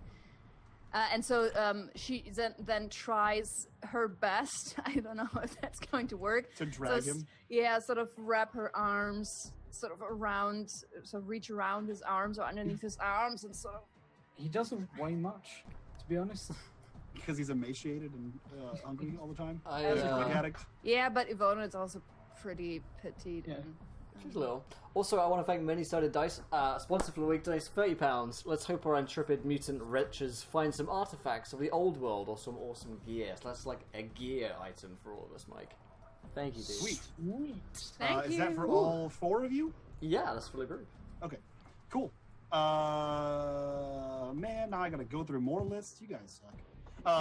Yeah, so you grab him, and then you see a bunch of like the other reptiles sort of like lazily get off the chairs and begin slowly helping you towards wherever she's telling you to go.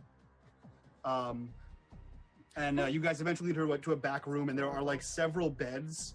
And each of these beds have a small table with like an elaborate amalgam of hookah out of it. That's like a glass bulb or like a vase. They all cobble together where you lay and have visions. And they assemble and they put him into one of these beds. And then a few of the reptiles start like taking a look at him and like poking and prodding him. And one of the snakes like bites him on the neck and like releases some venom into him. And he like shudders and like you see his pupils get smaller and smaller. Where did the snake come from? You're in a reptile house. There's a bunch of reptiles. There's like a whole bunch of reptiles in here. Yay! Time to find out if Ivona has any phobias. Yeah, Lemmy is the Grand Seer, and she's the alpha of the reptile house. Or reptile Are they talking or chattering at all, or is it just mostly hisses? They are talking and chattering mostly about how to heal whatever this guy is, and sharing strange visions of a light in the sky and a crashed ship. Yeah, I imagine them to talk sort of kind of stoned hippie talk, like saying "dude" all the time and just to relax and. Yeah, they're just super like mellow about it, but like then there's like a few of them that are like very rapid talkers. And you catch a few bits, Ivona. You hear the light in the sky. You hear a ship from the sky. You hear the Watchers are coming. You hear something about a sky wheel, and that's pretty much all you can. Those are the only intelligible things that you can gather from whatever the hell they're talking about. Humphrey, you had a question. I mean, they're speaking. Are all of the reptiles? Have they appeared to be altered to the point where they have the same chip and are speaking discernible language? They are speaking a discernible language. Okay, so all of them are speaking common speak. Yeah, you can assume that all the animals are speaking language, unless I'll tell you otherwise if they're speaking in monkey or whatever the hell. Yes, so that all happens. What did you say was the Grand Seer's name? Because Lemmy. Okay, yeah, Lemmy, because she'll tell Ivona you, would ask. Once you call her Mrs. Grand Seer or Lady Grand Seer, she looks at you and says, it's Lemmy. All right, nice to meet you, Lemmy. My name is Ivona, and I have to say I am quite interested in the cultivation of plants that you have here, and there will definitely be a way for me to get more samples of what I gave him. By the way, what's his current state? Not dead. Well, that's something. Right, that's what I thought. Come with me. And she like hops back on all fours and scuttles toward the back of the room. And then you see her like start to throw things with her tail and grabbing things and placing them down. And she says, I think I might have something for you that might help. A show of good faith. I assume I will receive some kind of payment for this. And she hands out this like... You ever see what the hell is it? Geordie LaForge, the thing. It looks kind of like that. She hands you this like eye goggles, and she like puts it up to you, and she says like this, and it's obviously enormous for her face. And she hands it to you and says, "This will help you see in the dark. I have found that several kinds of flowers, let's call them, and other herbs only bloom at night. And the bloom is what you need. The stamen is what you need to get to the good stuff. If you catch my drift." Oh yes, I do. I certainly do. Well, thank you so much. And she puts those goggles. I'm not quite sure I understand what they look like. So they are like a wraparound band that goes all the way around your head. They are probably like an inch. They cover just above your eyes and over your nose. Okay, gotcha. And they look kind of like on the outside. They look like have a gold plate from here to here, and then like think like Knight Rider. A light goes back and forth as you're wearing them. Yeah. Thinking of Battlestar Galactica, the old. Yeah, like the Cylon kind of thing. Exactly like that. That totally happens. And you put them on, you said? Yeah. So you put them on, and you can see far clearer in this room.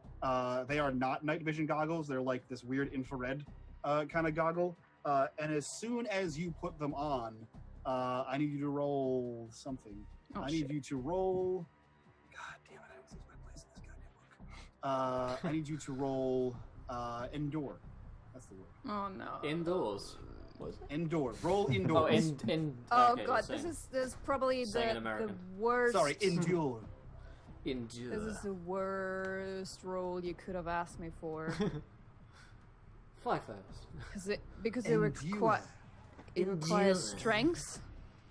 Yeah, it's strength. And I have no extra skill for that. I will let you roll with wits for what's happening to you. Weep! I'm not gonna say no to that. Hold on. Okay.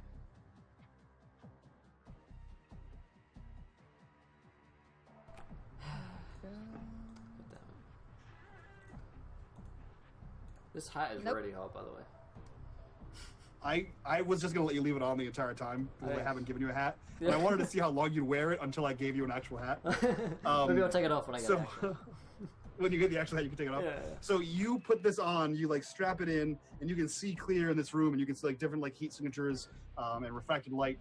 And then you hear, like you get a zap on the sides of your temples, and in your head, you hear like broken speaking. Like it's like, hello. And she's, whoa, what is going on? And Lemmy just looks at you confused.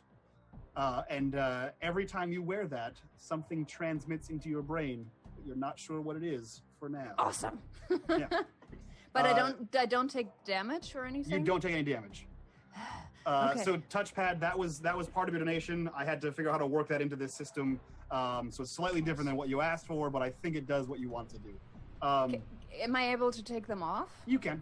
Yep. But every time you put them on, that same thing happens. You'll get a little zap, and then you will hear something happening in your head. That's amazing. Yep. Well, thank you, Lenny. So, like I said, I don't have any more samples. I didn't bring anything with me because, yeah, to be quite honest, I had no idea that this particular sample was so potent if used in such a situation. But I will get you something of that, and a little bit more than just something. Yes, well, you come back with yours, and I'll show you mine, and then we'll be even. A deal will be struck. For now, that's a show of good faith. Thank you so much. And actually, Mike, how many days have we been out here? This is day 3. So you guys went out, you stayed, got attacked by the vine things. You went to the city, stayed the night, got attacked by that monstrosity. So this is day 3 still. Okay, because I realized at some point, like every time I gave away water or I had to drink it myself, I just deducted that from the general count, but I completely forgot that I only took 4 and 4 from each, so I have to be careful. Yep. Perfect. Yeah, so she bounds back over and starts taking some care of Bardock, and we'll shift back over to Humphrey and Petrenko chilling in the throne room with Errol the bear, the dog person, and 2 angry monkeys. Perfect. Excuse me. Okay. Yeah, so they're kind of standing there. You guys have been mostly just awkwardly silent as Tesla and Archimedes argue back and forth about the best way to go about vanquishing the Watchers or finding a diplomatic solution to just agreeing to make them stop chasing them. That sounds about right, yeah. So if you guys want to interject at any point in time, you are more than welcome to, because they will just pick her on till the end of time. Every once in a while, Errol jumps in to the aid of Tesla, and the dog just mostly stays silent and just every once in a while just silently judging them. I'll say to Humphrey, maybe we should go check on Bardock and Devona. Yeah, or could use some rest. Yeah, maybe a bit of rest before sun rises again, and we have to go out and fight some more. Okay, that sounds good. Tesla, Archimedes, cease. Yes. What? Is there somewhere we can sleep? You could sleep in the cage. And then Tesla kind of like, no, we can, no, you can sleep in. There's a few places. Damn it, Melville, take them to the canteen. And the dog just like looks exasperated in that dog kind of way, and it's like, oh, finally. And he like sort of this way, and like he sort of like leads you guys out the way. Yeah, in an Encounter Eeyore kind of way. Okay. He leads you guys in the same direction that Lemmy led Ivona and Bardock out. He mostly stays silent unless you guys ask him questions. He just sort of like dog style. He leads you guys through a series of ropeways and into the building as opposed to on top of the building.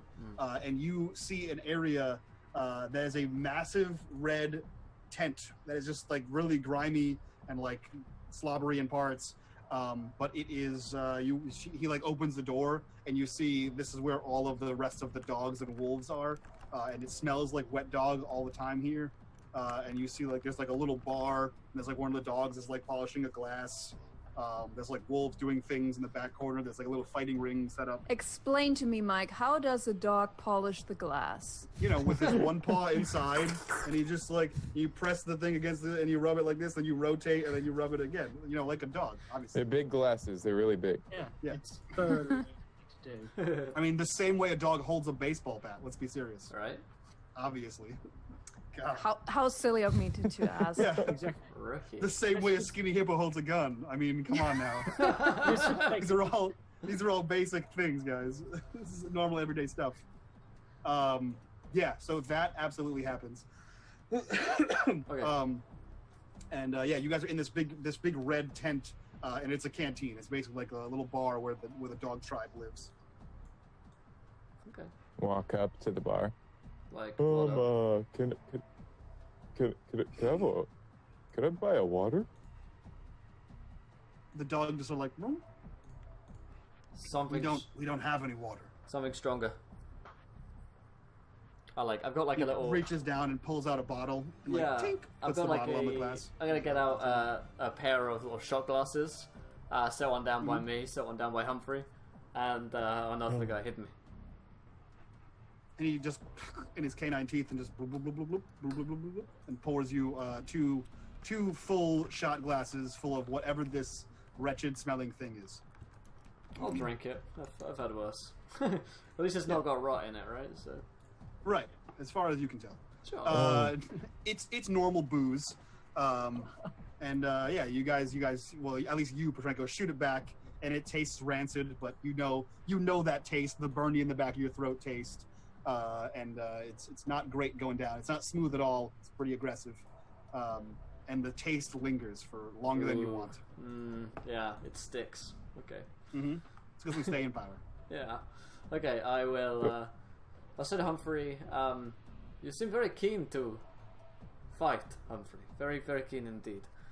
We should be cautious of this whole thing. We don't know that it's real. But, I mean, aren't we out here to discover the zone? Please let him try it. I guess we are to some degree. Are we trying to solve the issue of the stalkers disappearing? Not so Maybe much. they're connected. I mean, they are your brethren, right? Duh, but we are not interested in that, in our own mission today, Humphrey. Our mission is to find water and food for people. But there's water at the paradise. So we hear, but as we know, with such things, not all these things are true. Not every rumor I've heard turns out to be correct. What if we find water on the way and just check it out? Perhaps, Humphrey. Perhaps. I take a like a very tiny infant sip. It tastes wretched.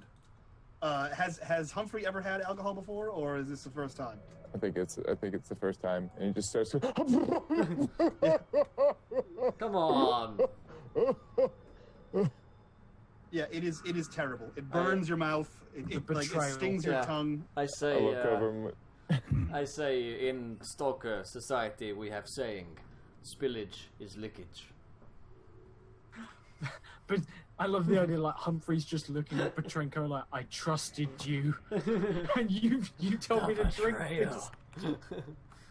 I think like if a tear would form, because he just feels like socially obligated now. He's like, he still has the two hands on it though, and he goes, and it's not like a shot back. It's something that like drifts in his mouth. Yeah, and then it stays. And then like an actual tear like forms. It just like goes down, and then he gulps.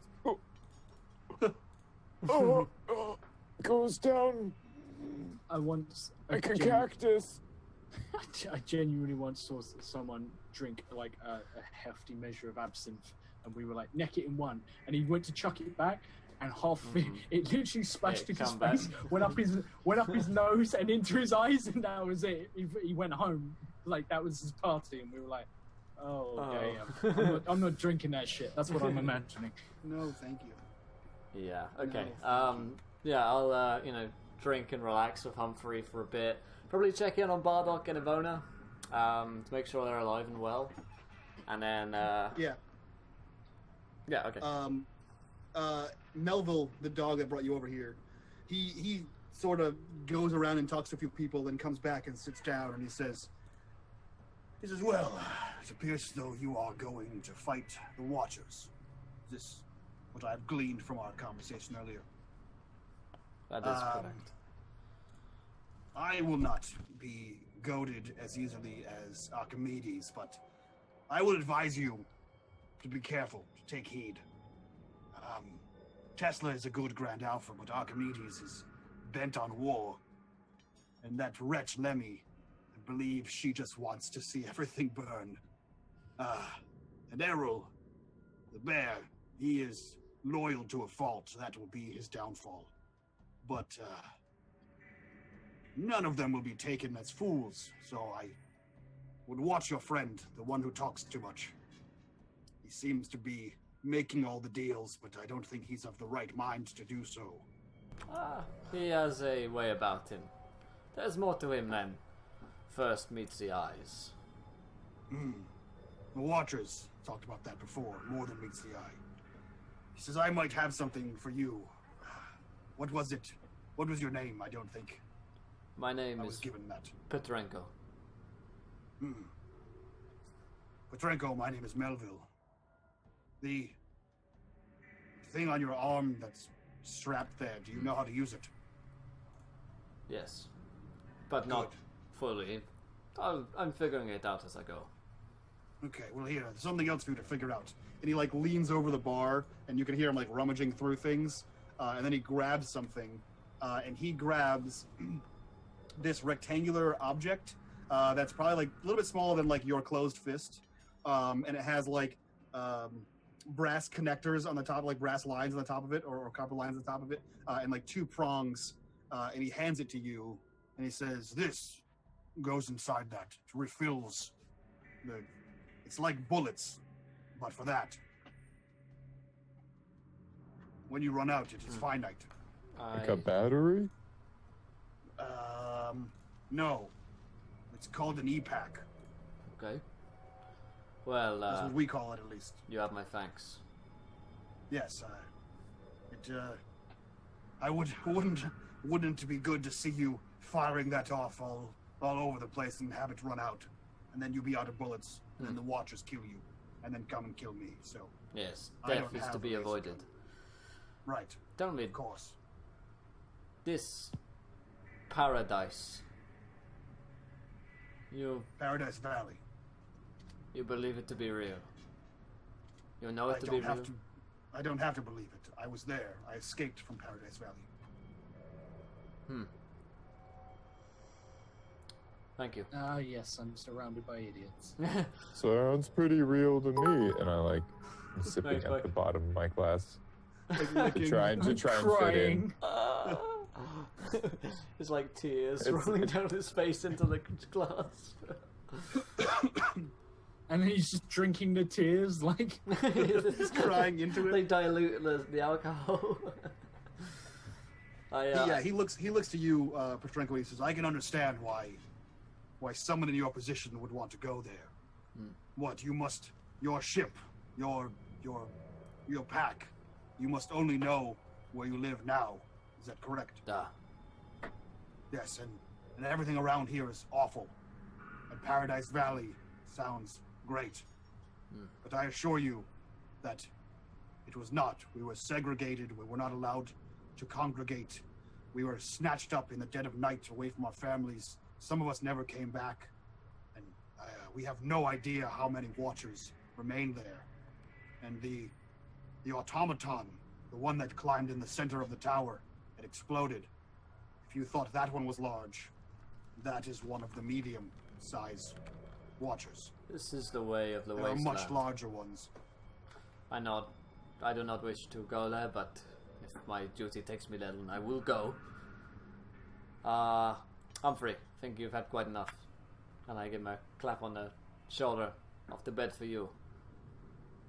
Okay, I could have definitely gone for more. Oh, I could tell you were good for And at the least dog 5 behind more. the bar is opening the thing and going to. I save him some I don't know, dignity. Because I'm tapping over his shoulder. Face. Yeah, send him some face. I just put my hand up. He doesn't look behind Humphrey's back, sort of thing. And you have drank more than I could possibly. Come on. Sounds good. I mean, I told you it's real. That's right. Yes, it's quite real. Seems like it is, but real or not, it's definitely dangerous. So Melville grabs you. Well, he doesn't grab you, but he's this way. Yeah, and he shows you where there's we're not that level of friendship. Sorry, Melville. Takes a big handful of Petrenko, and he leads you over. He leads you over where there's spare beds. Yeah, a hefty handful of Petrenko, and he leads you over to where there's like ramshackle 6 high bunk beds that you could sleep on. And he says these are open to anyone, but we don't mind the fur. And you can see every single one of them is matted down with fur, and it's fairly disgusting. And he points you to one of these. You can sleep here if you'd like. Okay.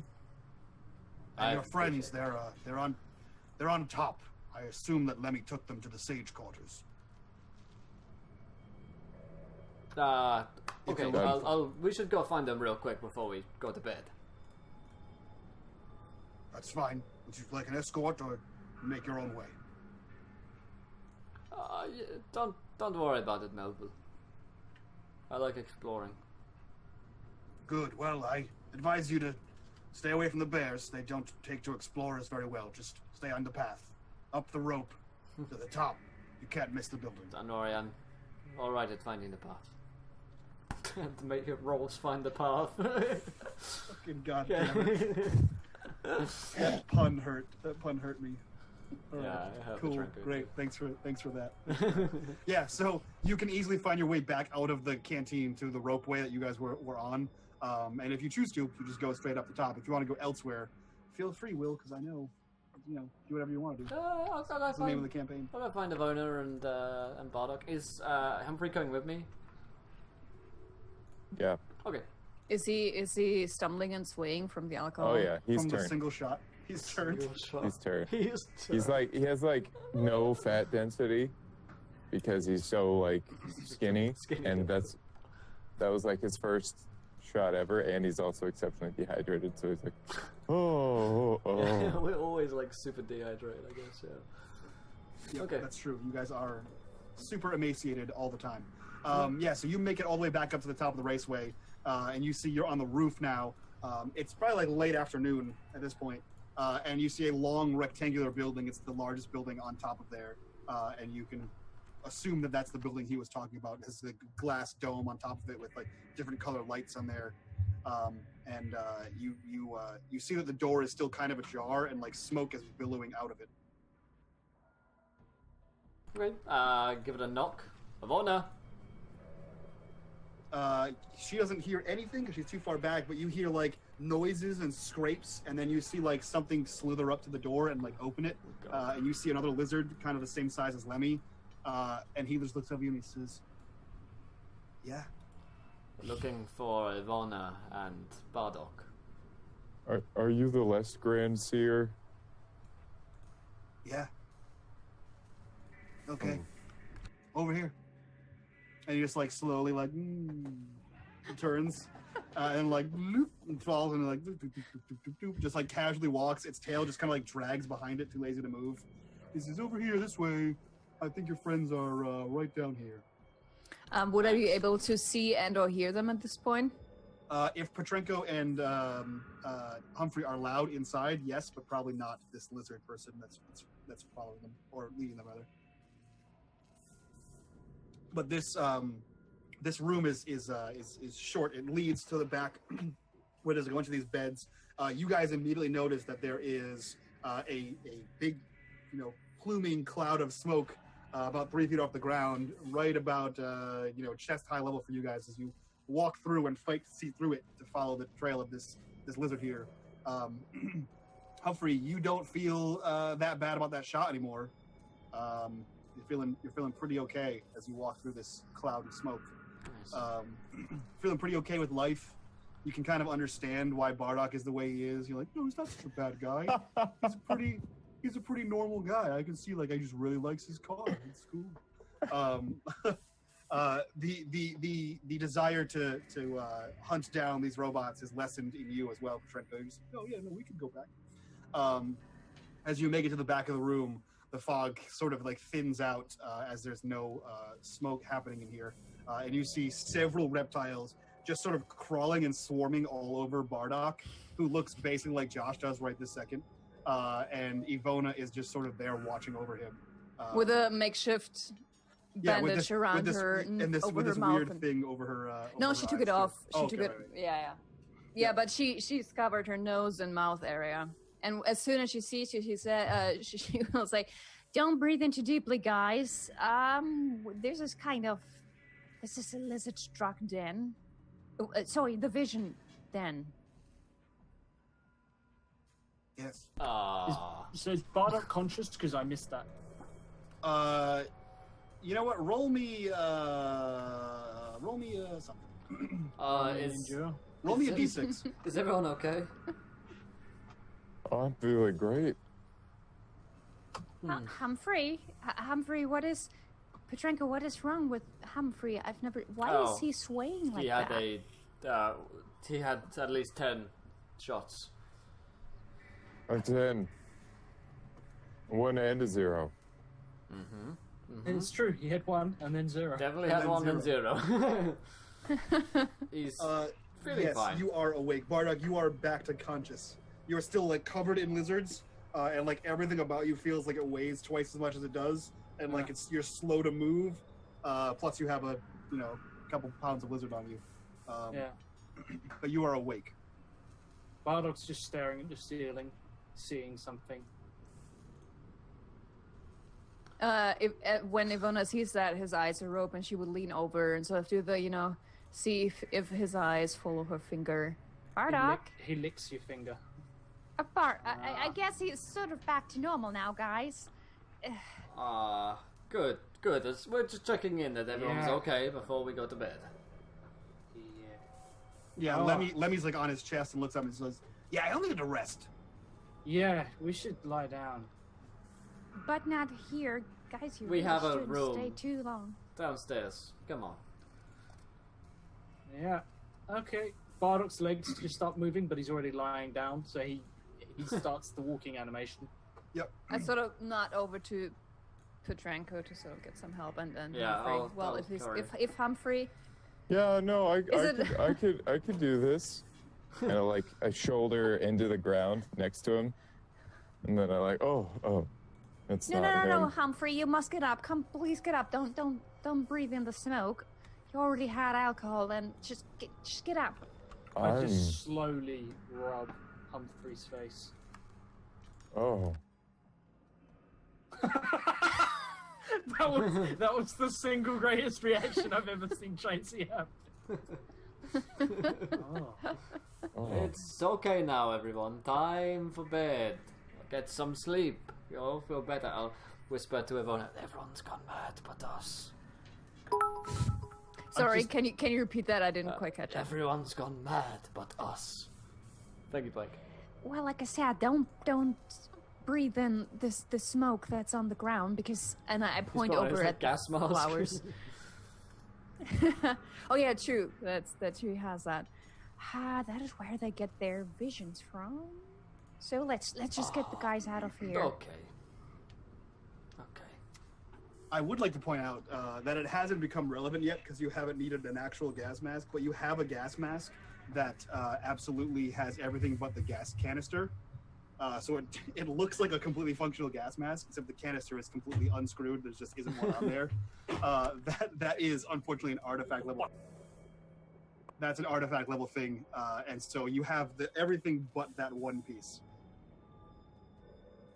So would that even protect him? I mean, I guess he could have sealed off sort of like the section where the can. Yeah, he could tape it up, but he's still breathing in. That canister is what filters out the bad shit. Yeah, if he tapes that up, he won't be able to breathe. It will just seal to his face. I genuinely made that mistake before with the newer model. I guess, as a stalker, would it be acceptable that they had ways around it? I personally know ways around that, of making makeshift filters with shit you can find lying around. You could just genuinely piss on a cloth and clog up the filter. It's gonna smell horrible, taste horrible, and you've got to keep it wet, moist, and change it regularly. Do you also know that from experience? Yeah. I do. Do you regularly piss in your gas mask? Is my question. No, I sounds do. Sounds like a damnation kind of thing. Oh, piss on my gas mask. Yeah. But is that one kind of? It was that one. Yeah. When you can't always 40s. just eat raw opium. Sometimes you have to use the gas mask to smoke. Sometimes you can't eat raw opium. Sometimes it's not readily available in England. Okay, we don't all live in the land of the free. Boys, I think it's time for all of us to go and leave Madame Lammy and her friends here alone. Give them some quiet. So she's trying to sort of herd all of them out of there. Because at this point, she's probably the one who's least affected by the opium. But we've achieved so smoke. I know. We've made so much progress since then. Don't ruin it. Basically, Ivona, at this point, Ivona no longer cares if they're going after that nest of things because she now has found a new line of merch that she can use up and get more customers and get more power. So all is good. Of course. So you guys are going to head back to the canteen and call it a night? Yeah. Can I straight up try and steal some opium from this place? You can. You can make me a sneak. Yes, we can. We can steal opium. Huzzah! Huzzah! For the Empire! Man, this is bringing back memories.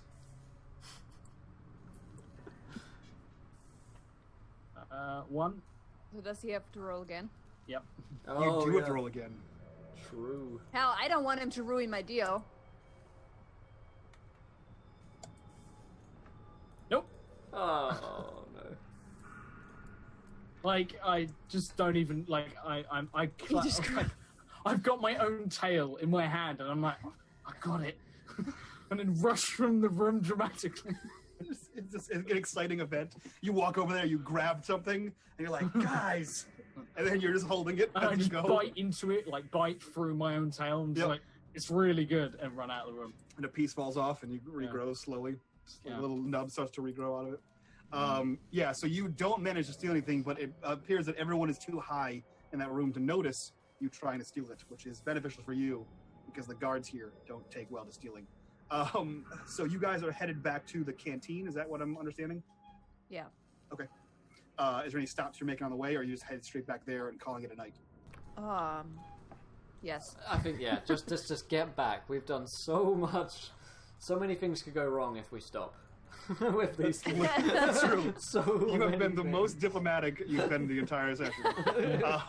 So yeah, you guys get back to the canteen. It's much as I described before. Big red tent, full of all kinds of shit in there. And there are these massive bunk beds that you guys can all see. And you're free to take whichever one you want for the night and mark down your grub and food for the day and get ready to start your next day. Are you guys going out to find the Watchers, or are you guys going back to the Ark tomorrow? Well, here's the thing. I'm now out of water because I forgot that I only took 4 and 4. And by giving away the one bottle to the apes, that was my last water now. So either we would have to. I don't know how well stocked are you guys. I'm out of water. I've got one. I have 4 water, and I have 3 grub. I have 3 grub and 1 water. 2 grubs of water. So wait, when we also have to eat 1 grub per day, right? Yeah. Gotcha. Okay, then so after we eat the stuff for the 3rd day, I'm out of water and have 1 more grub. Although I mean, I could use my mutant skill to sniff out. Mike, correct me if I'm wrong. My tracking skill the sniffing skill that only works to try and track grub, right? That's not for water. The water was the compass thing, I think, that Petrenko has. Yeah. Or one of the options. You can smell grub in the zone. Yep. Okay. Real quick. Did I get anything? Because I remember there being a thing, and then I stepped away and was unconscious. So have I been given anything? You have not got anything yet. Cool. You Okay. all will. The only person who's gotten their thing from that donation from That's cool. somebody was Will. The only person that got. Many so did And me. No, I got that something. was your donation was from from a different donation. Everyone's getting another artifact level item because of donation right, that was city. the first one. Yeah. Yep. All right, cool. Also, I still owe Donation Will a nation. hat. Yes. Thank you. Still owe Yeah. Will a hat, Yeah, you did. Naked. which is going to be a hat of nakedness. It's going to be great. Sweet good stuff. We need at least one scene where Humphrey steals it. Oh, yeah. Steals the hat of nakedness. That's Steals a probably gonna naked happen. hat. Why? Steals the because why not? Obviously, It's like a Playboy magazine of hats. Preferably when we're back on the Ark and he's just surrounded by people. What do you think that conductor hat does? It's just so he can see all of us naked all the time. I would hope so. Supposed to imagine your audience is naked when public speaking, right? That's the Indeed. trick. Yeah, that's the absolute trick. trick. That's how I do Yeah, it. it's- I'm doing it right now. So to all you guys head to bed. I'm looking at you, Mike. There we go. So you guys head to bed. Jesus Christ. You're in a safe area. In fact, you guys are in a safe area. You don't have a safe area with showers. However, you guys can roll to remove some of your rot or make it permanent because this game hates you. So yeah, I believe you roll 1d6 for every rot you have. On a 6, you remove the rot. On a 1, it becomes permanent. I don't think I have any rot anymore because Yeah, I because you ate ate it. it all. Because you're a gross. That is not a good sentence to say, is it? I think I ate all my rot. No. I had a bunch of rot, but I ate it because I'm a gross monster. Yeah, that makes sense. Did you roll a 1? Yeah. That's awesome. Okay, so if you have, so you only have 1 rot on you. We got 2. Okay, so roll 2d6. So roll an extra d6. It's 1d6 for every rot. Okay, I need to roll a roll. Unless I just took strength damage. I think I just took strength damage. I rolled a 2. That might be true. You did I take- feel like you did. You did minus 1 point of strength for your second mutation. Gotcha. Okay. Yeah. So if you have 1 point of rot, Trainsy, for you, Humphrey, that is now a permanent rot. So I can't even I can't eat it off. No. Permanent rot is now within his body, and he's permanently has some kind of chemical, poison inside of his body that does not go away. What happens if we get to a certain, like, how many permanent rot points can you get before things get bad? You die. Before you die? So the way rot works is every time you gain a new rot point, you roll 1d6 for every rot point you have, and on every one you take damage. So now normally you can take a shower and remove them, or you can sleep in a nice place and remove some of them. But from now on, Trainsy always has 1. So if he gains a new rot, he's rolling for 2, and any new rot is 3 and 4, and etc. But he can never get rid of that 1. So he's always every new rot he gets, he's automatically always rolling for 2, when everyone else is rolling for like 1. The rest of you are unable to scrub the rot off of you. The environment is not that clean, but it's cleaner than the outside. So yeah, you guys carry on, my wayward son. And in the morning, you wake up. You are awoken brusquely by Melville, who kind of like, get up, all of you. What's going on? What's the plan? It's morning time. We're sending out our scouts now. What do you want to do? What's are you with the returning light? It's the sun. It does it every day. Oh gosh. Every single day. I hope forever. Would be great. If it doesn't do it, then we have a considerable problem. One day they're gonna get a solar eclipse and fucking the world. All the animals are gonna freak the fuck out. Yeah. What's your plan? Are you moving out with the scouts? Are you forming a party? Are you going back to your boat? What are you doing? Well, I would look at the others and say, well, Scouting. To me, I think. Unless you're low on water, yes? Yes. I'm out of water now. Oh. Okay. Yeah, did I take a damage for not having a water to tap yesterday? You do not. If you don't have water for the day, you cannot recover agility points. And there's more additional go fuck yourself rules for this that I will pull up momentarily and let you know. So yeah, go ahead. Okay. Yeah. I think we need to scout for more supplies then, and also we should look into the watchers as well. Yeah. Wait, who? What? Fuck are you talking about? Oh. Oh yeah, I guess Bardock should have come off the biggest high of his life. That is absolutely true. So Bardock, you can tell me what you remember, if anything, from the previous day. Depends. What day was yesterday? So you remember the Caracorn. You remember killing a guy with the Caracorn. You remember trying to fight 1v1 me, bro, a giant robot, and that's the last thing you consciously remember. So he doesn't even remember the 1v1. He remembers seeing it, and that's it. And then just looking Molotov, robot, woke up in a bed. Has no idea that he's got fire gills or anything. I will try and fill Bardock in on some of the information to paraphrase, because I imagine that conversation probably takes us the best part of a few hours. Yeah, that's cool. So basically, you're fine. You just say that, Bardock said. Yeah, that's literally all he does. That's the conversation. Basically, you're fine. Okay. Today's a good day. You'll be just fine. You'll be just fine. Yeah. So Will is just informing that there's another viewer decision because. Fuck me. That's why. The last 30 minutes. What attacks the party? I'll leave it super vague. Wow. What attacks these guys? Wow. No subtlety. No subtlety, though. Nope. Alright, guys. Guys, you get attacked by something. Brutal. What fucks us, guys? Yeah. What kills a new party member today? Which party member dies today? You guys decide now. You decide. I think if Ivona just decide to not go out with the guys today, she's just going to return to the opium den of the lizards and hang out there. Yeah. I've suddenly had a change of heart as well. Petrenko's actually going to entirely change his character. And he's gonna run away from all comers, so...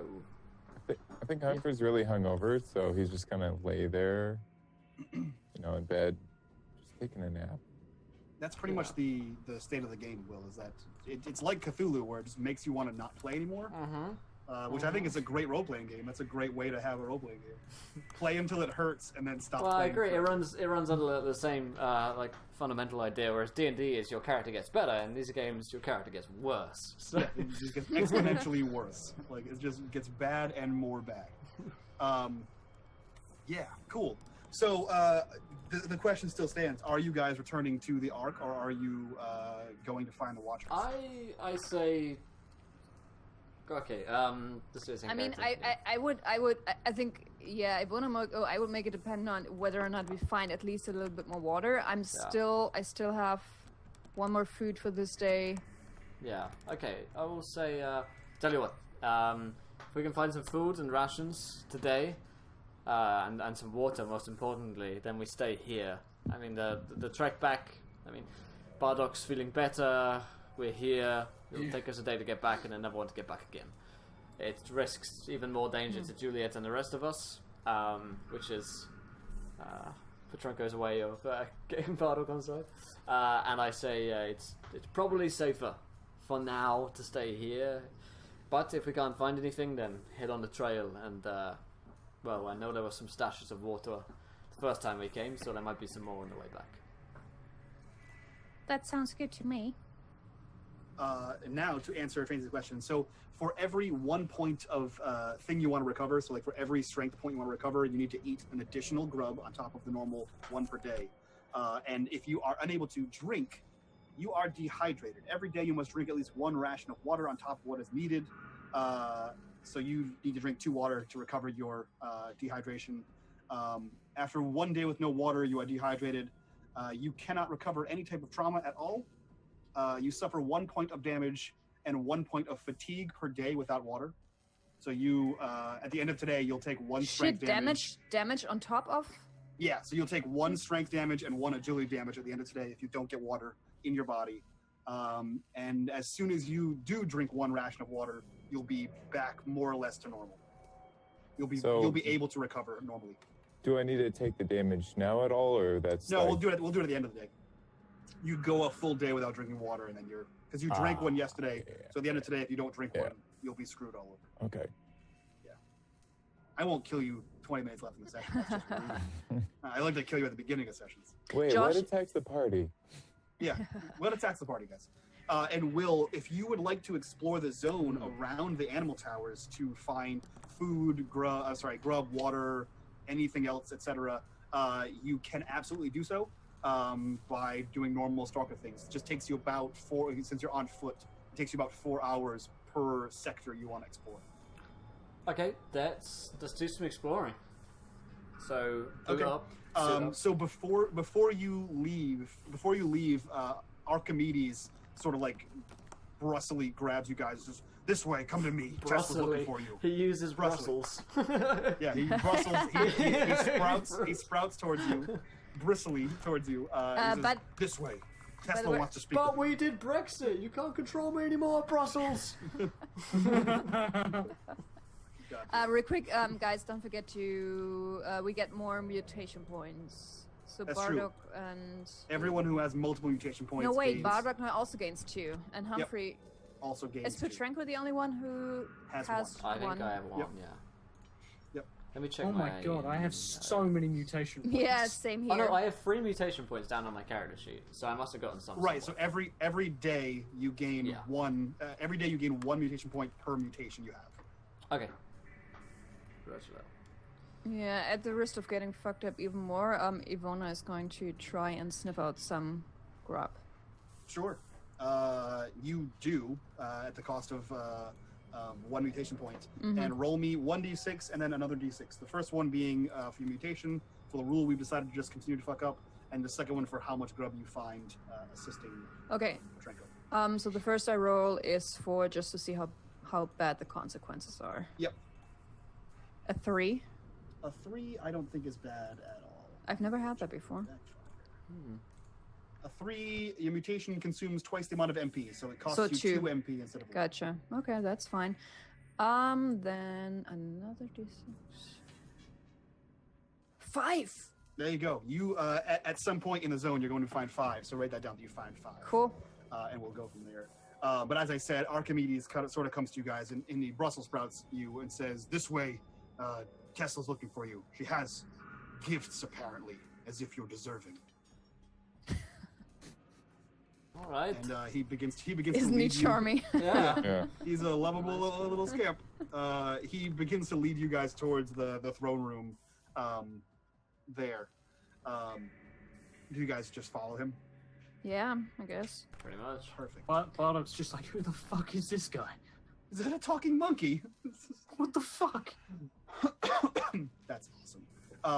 So yeah, at first, she just comes down and says, "Yeah, I appreciate you and your effort. I know that today you're going to scout for food instead of going all the way back to your home. I really appreciate you going out of your way to help complete strangers in a beneficial manner. So I've scrounged up what best I can for you. Here, in like one of the other apes comes out with like a tray, and on it is like the turtle shell helmets, like the motorcycle helmets, except it goes all the way down like the front of your face and has like lenses. He hands that to you, Will. He hands it to you, Petrenko. That's your helmet that makes you see people naked. Yes. Does it have any like gear bonus?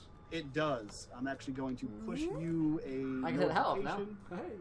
Yep, I'm going to push you this notification here. Edit, show to Will. You should see that in your... Boom, you should see that right now in your thing. Boom. Tactical visor activated.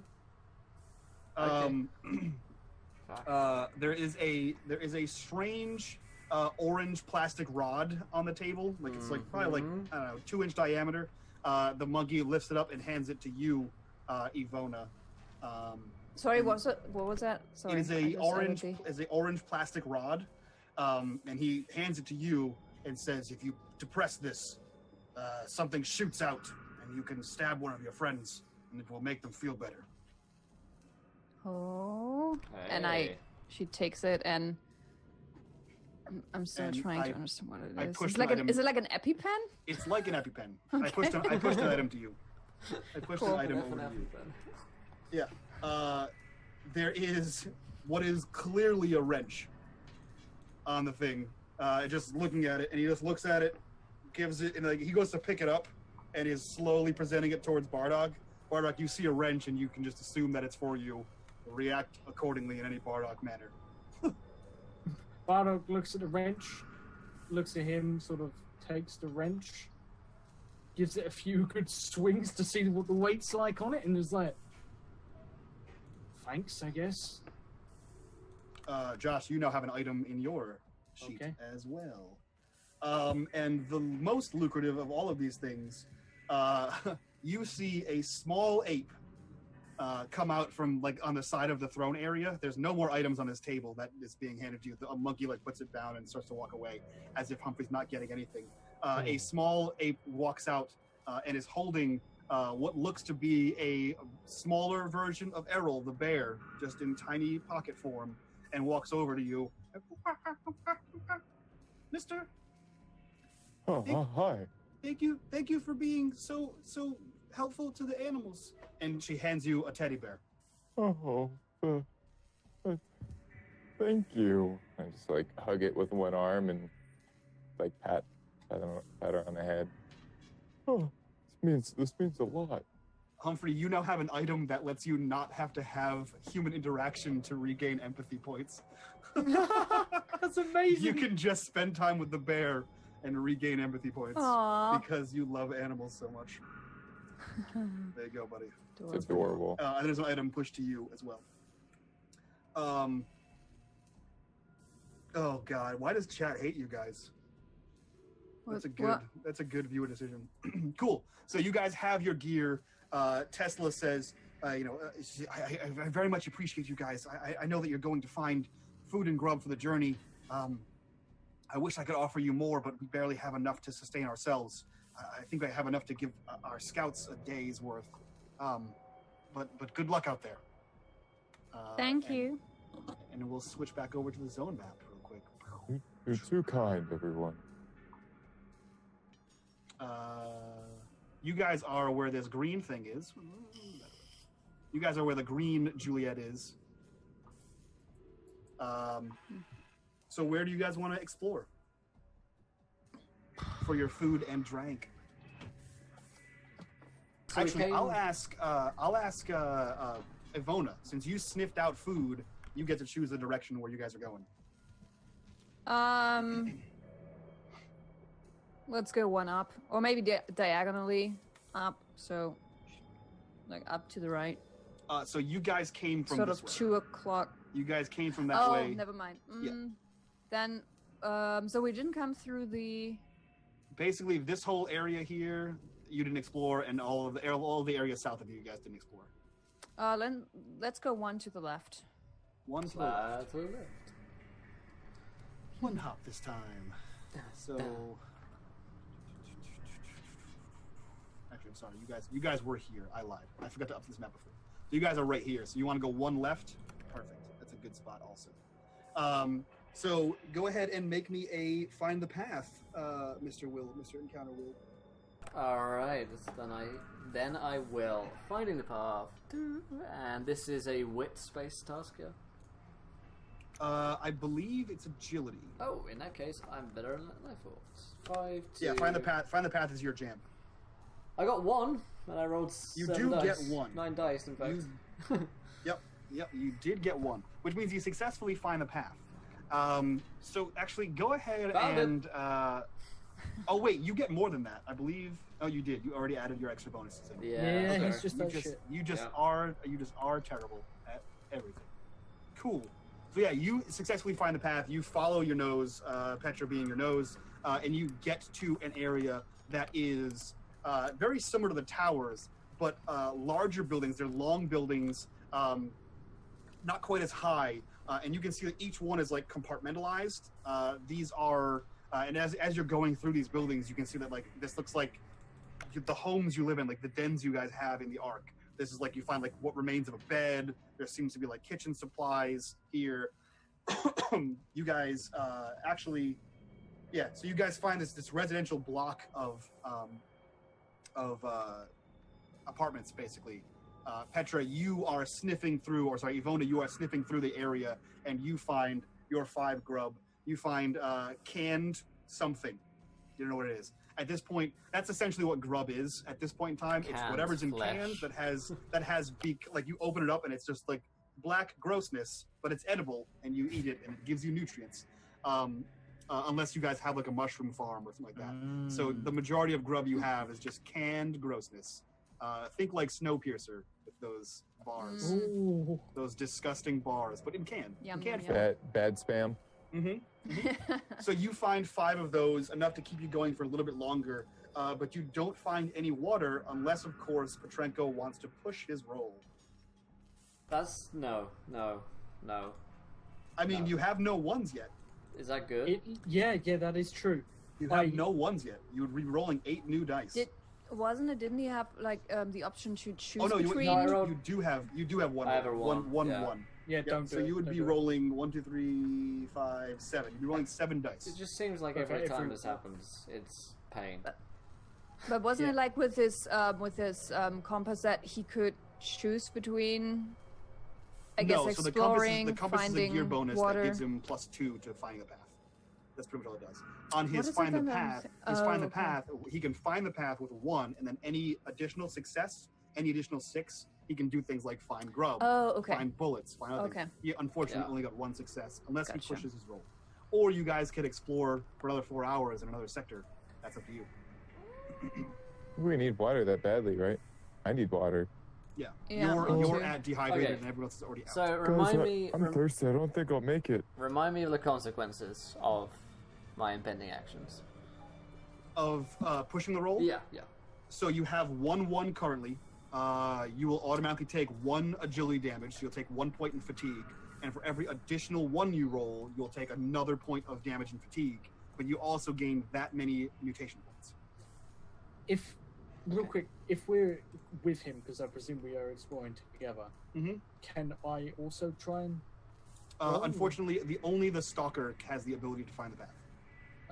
Okay, cool. Yeah, you guys all have Know the Zone, which is just like a general, vague knowledge of the area. Only stalkers can navigate successfully through it. Everyone else just kind of bumbles around and hopes for the best.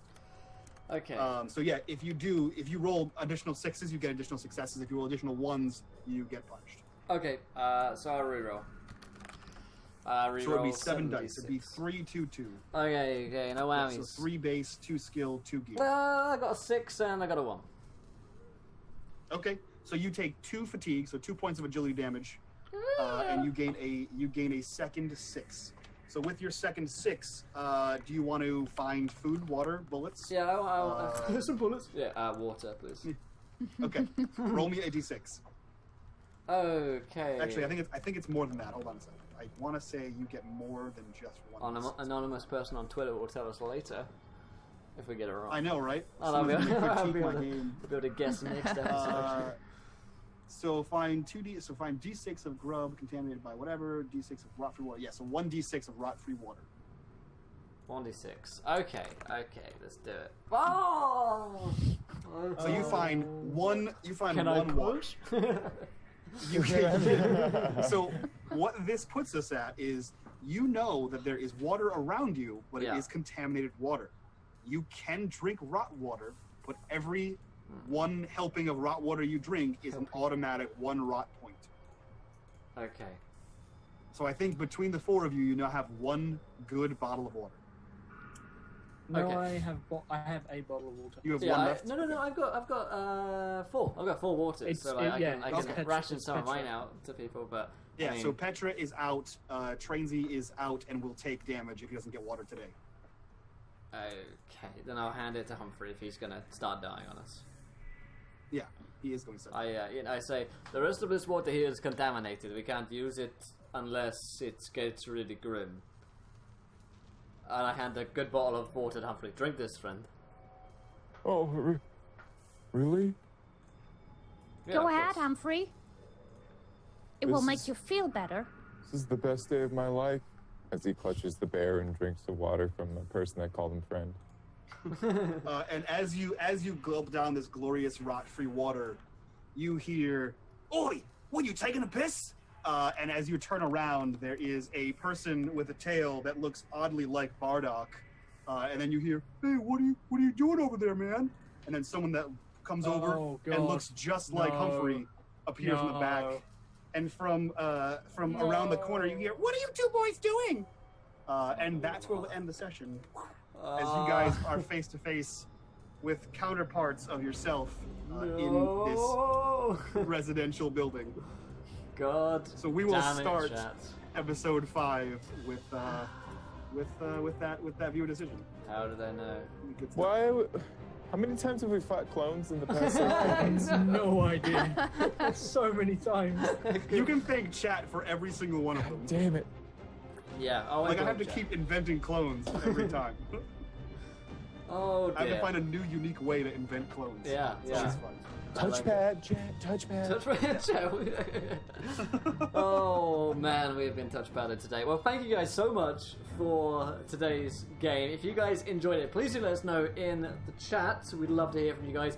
Thanks again to Touchpad and Many-Sided Dice for those huge donations. Thank you guys a lot. And of course, if you haven't checked out Many-Sided Dice, they are sponsoring us this week. Lost Artifacts of Gregas. Also check out on the website, there's a new article about that from Rem, worth a look, my friends. But let's go around the cast and crew. Did we enjoy ourselves? Where can we find you guys online? All our shenanigans. Let's start with our mediocre at best dungeon master, Mike from Unmade Gaming. Yeah, guys, I drove here. I drove here for 4 hours, played the game for about 30 minutes, and nailed it. I think you did. So, chat, thanks for more and more clones. If you could just keep giving me clones, that'd be great. As I invent clones in a system that doesn't have. I clones. like the idea that maybe all the clones in the system. Maybe they're all connected, man. Maybe every game. Yeah. Every So game. every single game.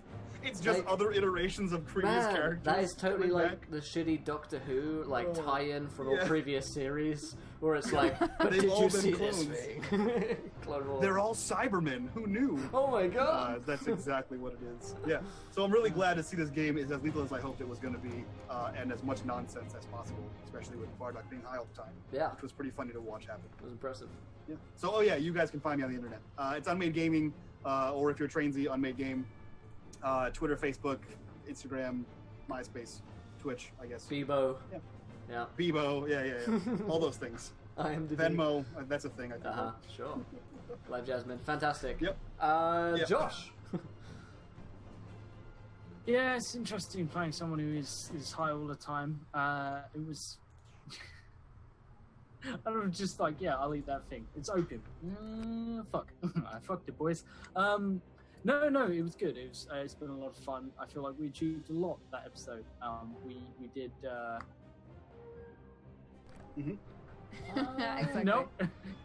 It was a lot of fun though. And it's interesting watching us sort of exist in a world that is constantly trying to shit on us, but also is sort of fucked. It's kind of reassuring to sit there and go you guys could absolutely fuck us up, but you'll probably be dead within a week because everyone here will be dead within a week because it's miserable. So it's a lot of fun. I like the fact I've got fire breathing. I've become a fucking dragon. I'm happy with that. But yeah, it's. I think honestly, you can't help but avoid clones coming up in a game which is just a clone of another game. Mm-hmm. So it's bound to happen. It's clone central, and I think that's I think I figured out what the overall plot story is. Mm-hmm. We're gonna get there, and this New Haven is gonna be a place where an original story was written. And from it was spawned a load of shit. Mm-hmm. So I'm looking forward. That's what to I'm hoping for. That's what I'm hoping for. But no, it's been a wonderful game. Thank you for actually driving 4 hours to get here, and it went really well. I think. Yeah. I don't know. So yeah. Sweet. Appreciate it. Awesome. Petra. Yes. Yeah, that was fun. Especially, I didn't understand last time that the animals were actual animals. I thought it was hybrids, human-animal hybrids. So the whole scene with the lizards, or the Komodo dragons, that was adorable. And then especially with their opium den. And I mean, hey, in normal life, I don't cross out the usual. I don't have the chance to sell drugs, drug people, talk about interesting new lines of my business that might open up in the future. So here I can do that. That's awesome. Yeah. You heard it here first, guys. Professor V, drug dealer. Yep. Welcome to Encounter Roleplay, where you can deal drugs. Well, you can be the person who you've always now wait. So you can find me on Twitter. I'm gonna post the handle in chat in a second, and then Wednesdays you can watch me play Dungeons and Dragons 5th edition over on the Twitch channel Exploding Dice. Every Wednesday at 8 p.m. Eastern. There we're playing a campaign called Iron Gods. It's basically a mashup of fantasy and sci-fi, and our party royally messed up a raid. It was really embarrassing, so bad. And so hopefully we can make up for that this week. So yeah, That's come awesome. and check that out. That's quite something coming out of this game and saying oh, we cocked up in this other game. Yeah. What are we doing here? Yeah, is this going well? Damn. Fantastic. Hey, I'm one step closer to just taking over the whole thing. Fantastic. Sweet. In my dreams. Awesome. And Tracy. Yeah, I think Humphrey had a lot of firsts, both in coming up with feasible ideas and having a drink and kind of being exposed to a new culture and different friends and having, I wouldn't say leadership opportunities, but the opportunity to have an opinion as a person that is perceived as a valuable member of society, because back home he's just the dude that sits in a box with his calendars. Yeah. So I thought it was a really fun kind of character development for each person today, and I think it's going a cool direction, especially with how many options we still have available and just trying to survive all at the same time. Hey, you can find me on my Twitch channel, twitch.tv/TrainyZ. Fantastic. And here, Mondays. Hell yeah. Alright, well, all links for the cast are here, my friends. Feel free to put them in chat. I'll try and get Trainsy. I think we got mics. Not. There we go. Unmade Games, the best place for any unmade game. Also, in other news, for my own personal plug, I just started a new Twitter account. For a personal Twitter account, so go follow me there. Basically, after all hacking and shit, I figured best to have a backup account for in case Doomsday happens again. There's that, and I'll be talking the usual bollocks, but less tweets about going live and stuff like that, and more just general shenanigans that are happening. So we're going to go over and host our friend Oz Mills, our usual friend on a Monday host. He's playing No, not Dungeons and Dragons. Dragon Age RPG, a bunch of cool friends. We're going to head over there, send him some love, and say hi to him. Thanks for all the follows, guys. Thanks again for the donations and the bits and all the love. I'll see you guys tomorrow for Call of Cthulhu. Probably my favourite day, Tuesdays. Call of Cthulhu at 1 PM EDT, followed by... Yeah, sorry, Mike. This game's shit. Daddy Daycare. Yeah, followed by Daddy Daycare. Tyrants for all. Looking forward to it. Yeah, cannot wait for more croissants, more bagels, Your daughter is in a burning church. Yep, and also in love with Josh. So if you want to see what's going on then, 4 PM EDC. Which is the true tragedy. Yeah, burning in church, Josh, it's tough. Thank you guys so much once again. I'll see you guys tomorrow. We made it through Doomsday. Very, very happy to be here. I'll see you guys then. Until next time, try not to talk too many net ones. We're going to be here laughing when you do. Good night, everybody. Goodbye. Bye-bye. Bye. Bye.